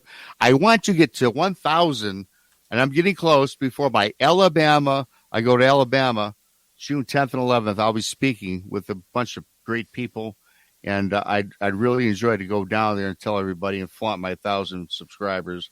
Help me out. Dave, I love you. I love everybody in chat. You have a great show, and I'm always humbled to come on your show, my friend. I love you, brother. All right, take care. Bigfoot Michigan Rob. Coming up next on Spaced Out Radio, it is time again for Dave 101, where we're going to get into why it's important for Canada and other countries to start backing the United States on the UAP disclosure. Yes, we're going to open that can of worms up. And then we got Shirky Poo's news to end it all, so let us have a lot of fun here in the final half hour. Stay tuned. Spaced Out Radio will be right back.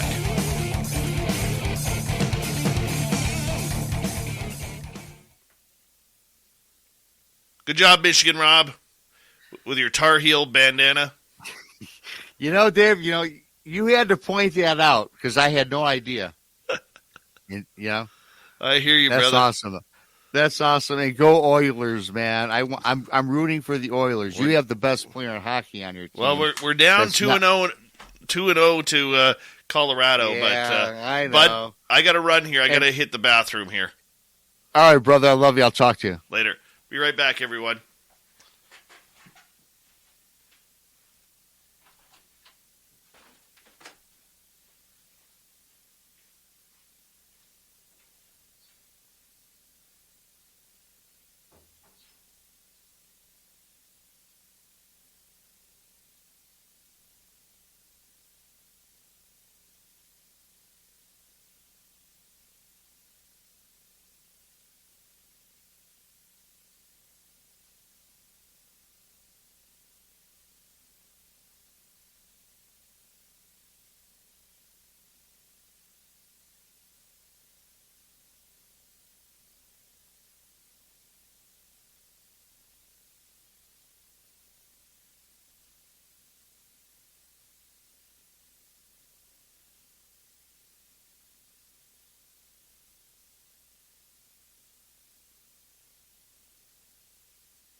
All right. How y'all doing? Terry Brown, how are you? Flat Rock, good to see you.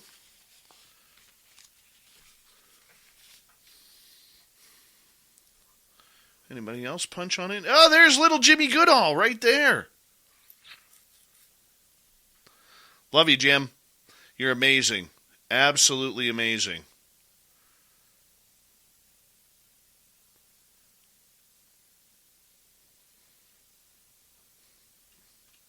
GFGFGFGFG, thank you so much. Yeah, Larry McGuire was fantastic last night. If you guys didn't get a chance to check that out, you guys need to. That is one really important interview, and it was an exclusive, too. So, Peter, where are you?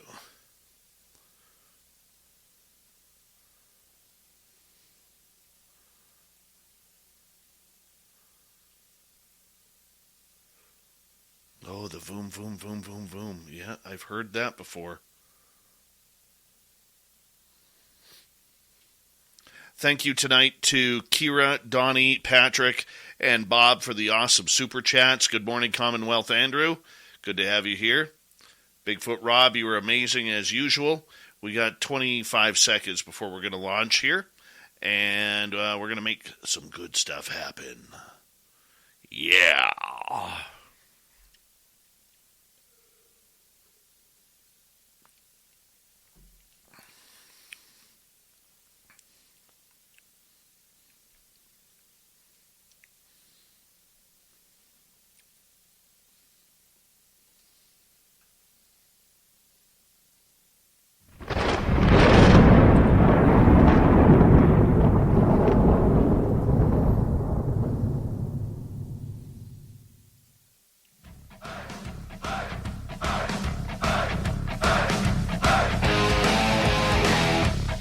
We've rounded third. We're heading for home tonight on Spaced Out Radio.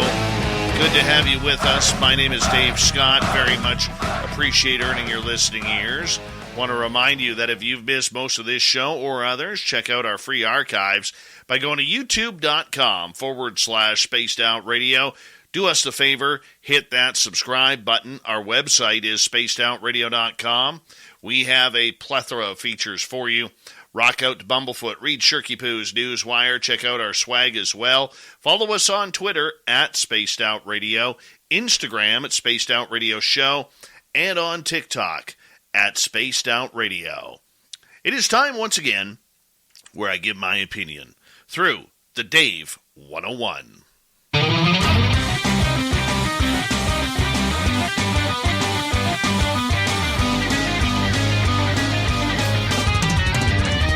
It's time for Dave 101.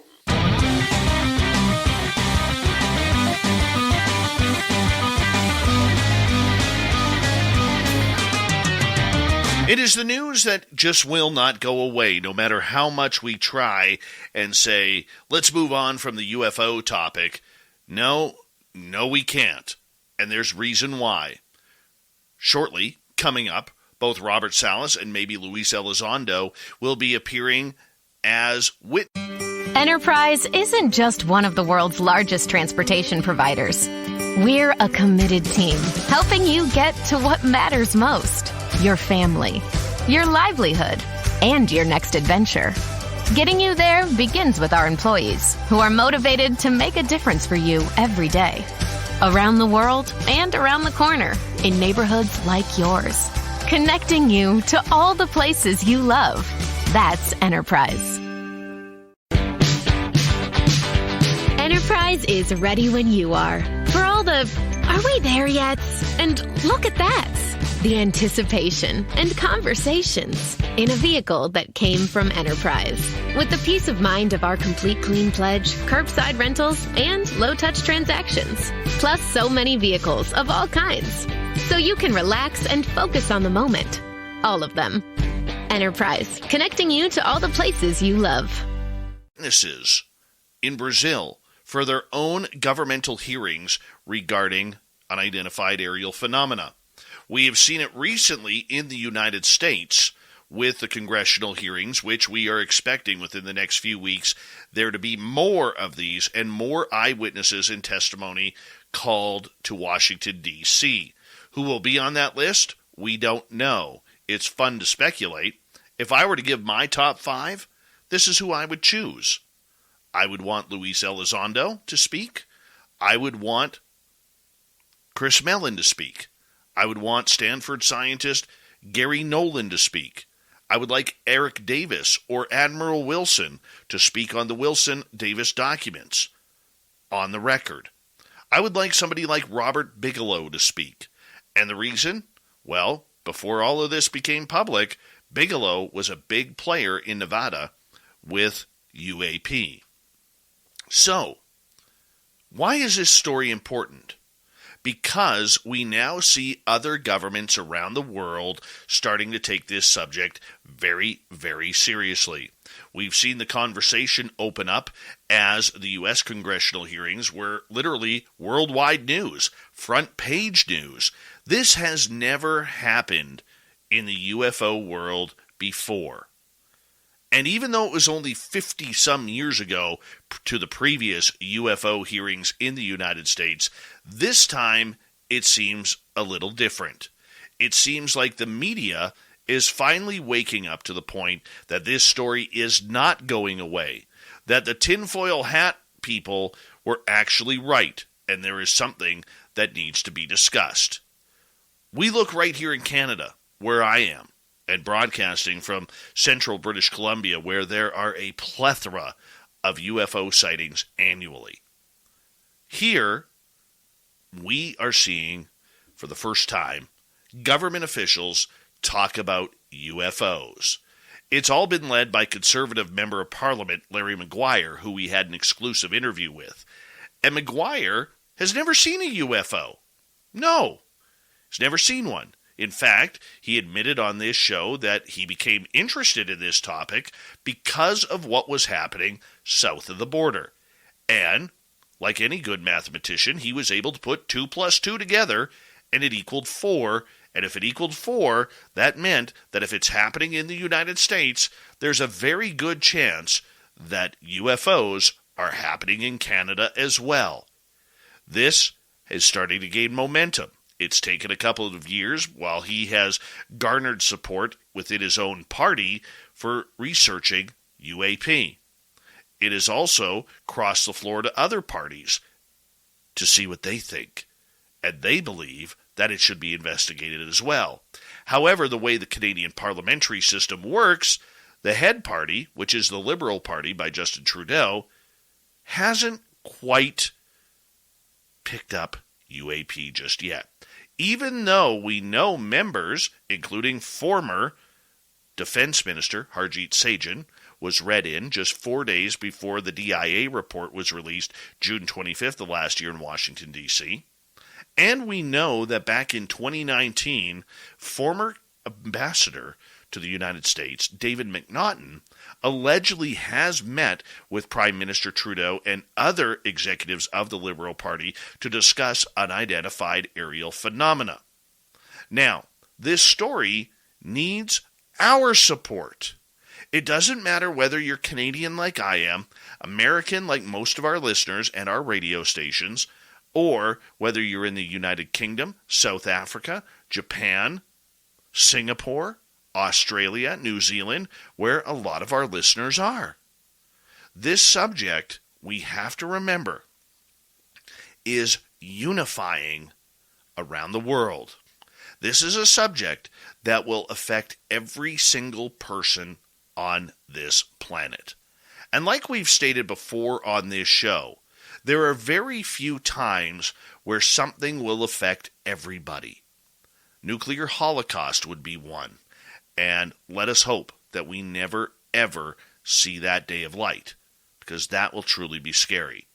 We could think of something like a pandemic-type disease, maybe worse than COVID. Look, if you go back in time and see a lot of the other plagues that have happened, it's wiped out way more people. Now, this isn't to get into a COVID debate, but there are certain areas on this planet where people were not affected, especially those on smaller islands where, well, let's just say they're still quite uninhabited and still partying like it's $4.99, not $19.99 like Prince used to sing. And here we go. Pandemics, nuclear holocaust, Jesus Christ coming down from the heavens above to say, hey, boys and girls, I'm back. That would affect everybody, wouldn't it? But extraterrestrials, the final frontier of space, that would blow the lights off of everybody, where we would finally realize that no, we are not alone in this universe. Now, for Canada, we are still a little bit behind on things. We are still at the point where we don't know what this is. We don't want to say it's extraterrestrial just yet. Unlike the conversations that are happening in the United States, where they do believe that it is something. We only have to look at Representative Mike Gallagher, who literally said on a podcast, we don't know where they're coming from. Are they time travelers? Are they from different dimensions? Are they from outer space? Are they from inner Earth? We really don't know. That's the first time that has been opened up in public. And there's a lot of conversations that do need to be opened up in public. And there's a lot of conversations that we, the people, need to know about. And this is where it comes down to disclosure. What is disclosure? Now, some people will say disclosure has happened because the federal government, especially in the United States, has already disclosed these events are happening. Canada is on its way. Many other countries, like Brazil, Australia, are on their way as well. There are those who feel that disclosure has not happened, like myself. I consider this more confirmation of what is going on. But as an experiencer, I've had my own disclosure because everybody's disclosure is different. Yours is going to be different than mine. Mine is going to be different than my son's. My son's is going to be different than my daughter's. That's going to be different than their mom's. That's going to be different than many other things. We can all have a personal disclosure, that personal, aha, I get it moment. But what we don't have is the information that we desire. To me, true disclosure is talking about what happened at Roswell, what happened at Shag Harbor. What kind of craft was that left radiation burns on Stefan Mikulik at Falcon Lake? What were those gigantic boomerang-shaped craft over Phoenix in 1997? What really did happen at the Ariel School where the elementary kids ran into extraterrestrials? This is what we need to know. We need to know what's happening with missing people. We need to know what's happening with those who just vanish. Are they going through portals? Is Bigfoot taking them? Is Dogman serving them for dinner? Or are aliens grabbing them? Or are they walking through into a different timeline? This earth holds a number of mysteries that we still cannot comprehend or understand because it goes such against the true grains of the science that we know right now that there is no way on Neil deGrasse Tyson's round earth that we will ever be able to figure it out. Many of our scientists are too arrogant to understand. Many of our scientists do not want to go down this road because of their tenure, because of government grants or private grants, where they don't want their name associated with anything to do with extraterrestrials, UFOs, or the woo in general. And it's sad, because once again, it falls on the people. The people who have interest in this subject. The people who have experienced things that are out of this world. We know that things are happening. But we need to know the true details of everything that the government knows. We need to know, do we have crash retrievals? Have we met extraterrestrial species? Have we been in contact with those species? Have we been in contact with other strange anomalies? Is it about God? Is it not about God? Does God exist? What exists? We know the phenomena exist, but what exactly is the phenomena? The scariest part of all this is recently in a private conversation I had with one of my sources while we were down in Vegas for the first ever SOR fan party, was this. The phenomena is everything. It is Mother Earth. It is this desk that I'm sitting at. It is the microphone that I am speaking to you. It is my dogs, my cats, every person on this planet, your animals, the grass in your front yard, the plants you keep at home, the Bigfoot, the Sasquatch, the UFOs, the missing time, the consciousness, the psychic ability, the NDEs, OBEs, every tree in the forest, every drip of water that falls from the sky and fills our lakes, ponds, and rivers. It is absolutely everything the phenomena is. And we have no idea with our current science and our current brain power of what or how to explain the phenomena. We don't know if we are an experiment. We don't know if this is something that is magically created. We don't know if reincarnation is real, even though many religions believe on this planet that it is in fact real. We don't know. That is the most powerful answer that we can get.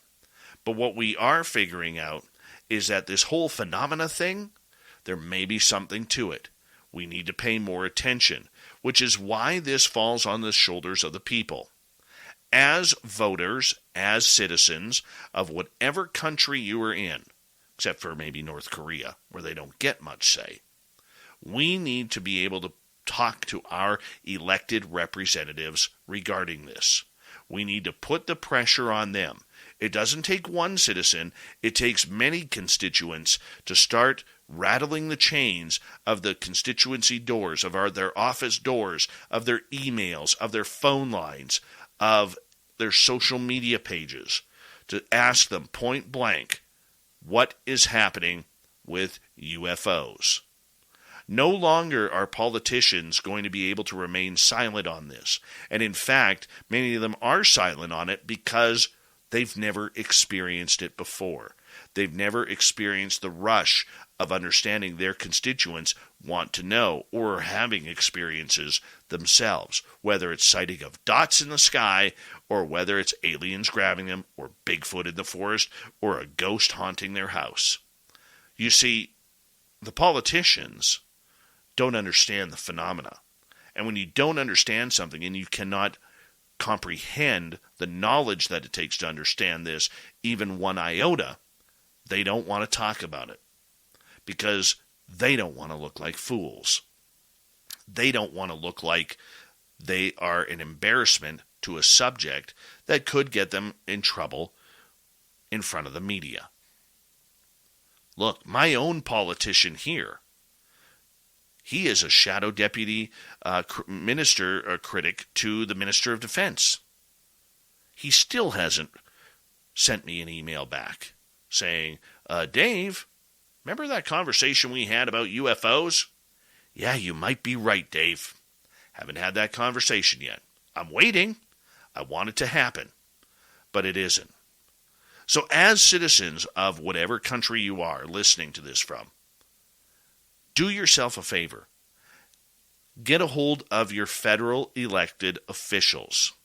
Email them, phone them, try and talk to them, and explain to them that you are passionate about this subject in learning what is going on. Eventually, we might be able to get an answer, or two, or three, that leads to some sort of disclosure. And that is your Dave 101. Let's get to Shirky Poo's news. What time is it? It's time for Shirky Poo's news!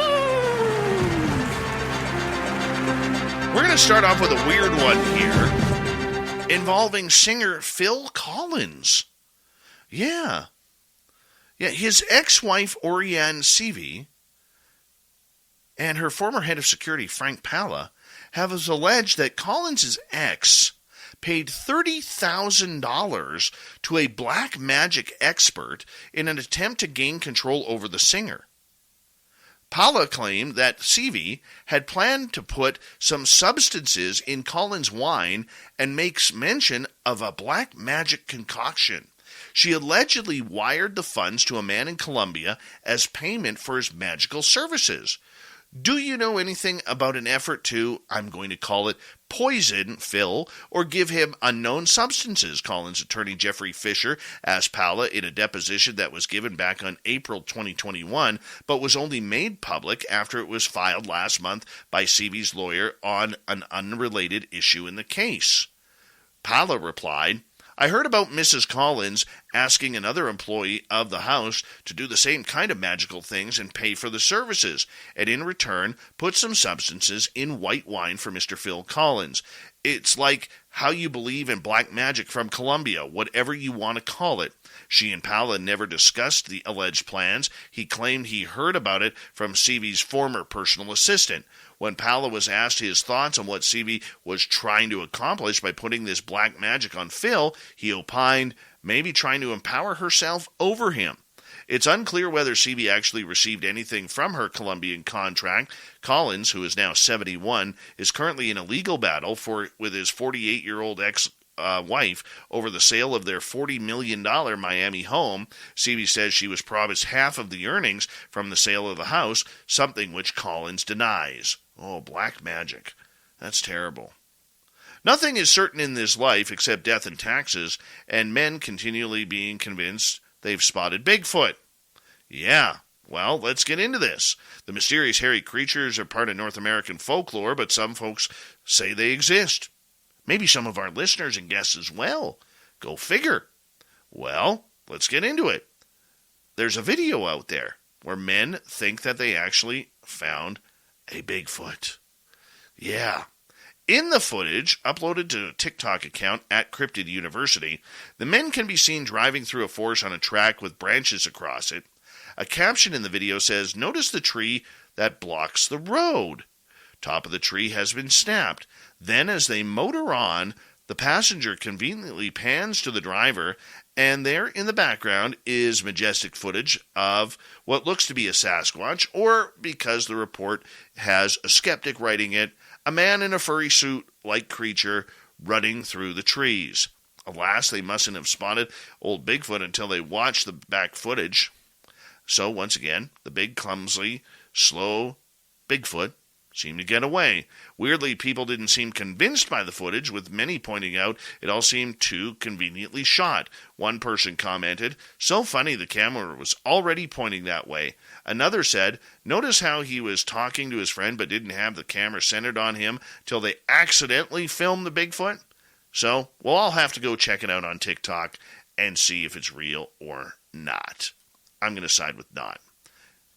Scary one here. Passengers on a Pennsylvania amusement park ride were left suspended upside down in the air during a mid-ride malfunction.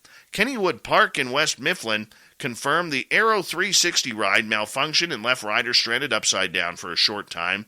Maintenance staff responded quickly, brought the ride back to its designated rest position, and safely evacuated the riders, said General Manager Mark Pauls. Pauls said 3 riders visited the first aid center as a precaution before returning to the park. The ride will remain closed while the review is conducted. I think that's one of the scariest things, getting stuck on a ride like that. And finally, help can come from unexpected directions when you most need it, like from a dead pet hamster.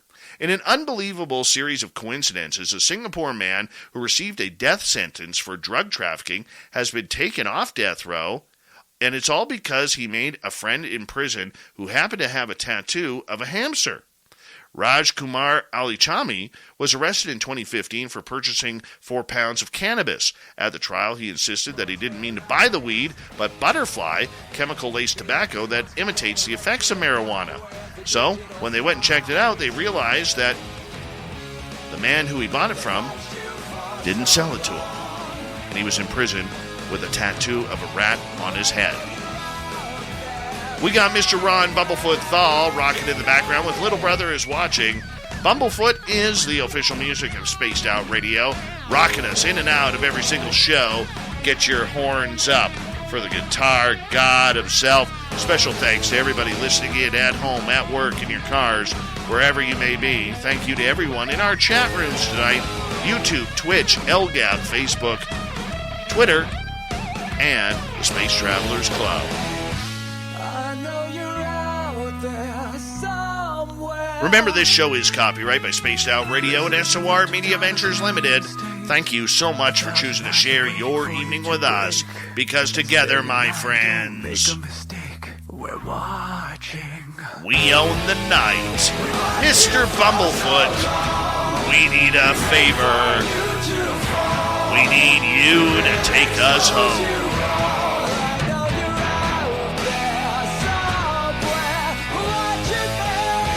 Yes, the Woo train has docked for the night, but soon, my friends, we shall ride again. Your seats are always available. Your tickets never expire. And if you want to bring a friend, we've got room for them too. Good night.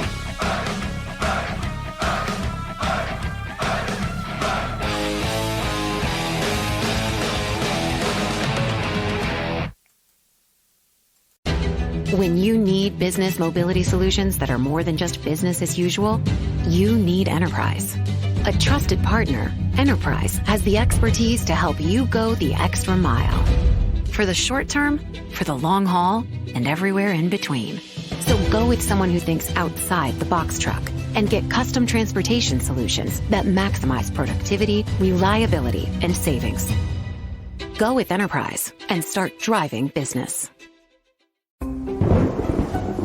It's another hurricane season, and right about now, residents are busy fortifying their nests against damage. This year, they're preparing with flood insurance. They've learned it's the extra layer of protection that prevents them from paying out of pocket or pouch for costly repairs. You too should trust your instincts this season. Get flood insurance and protect the life you've built. Visit floodsmart.gov.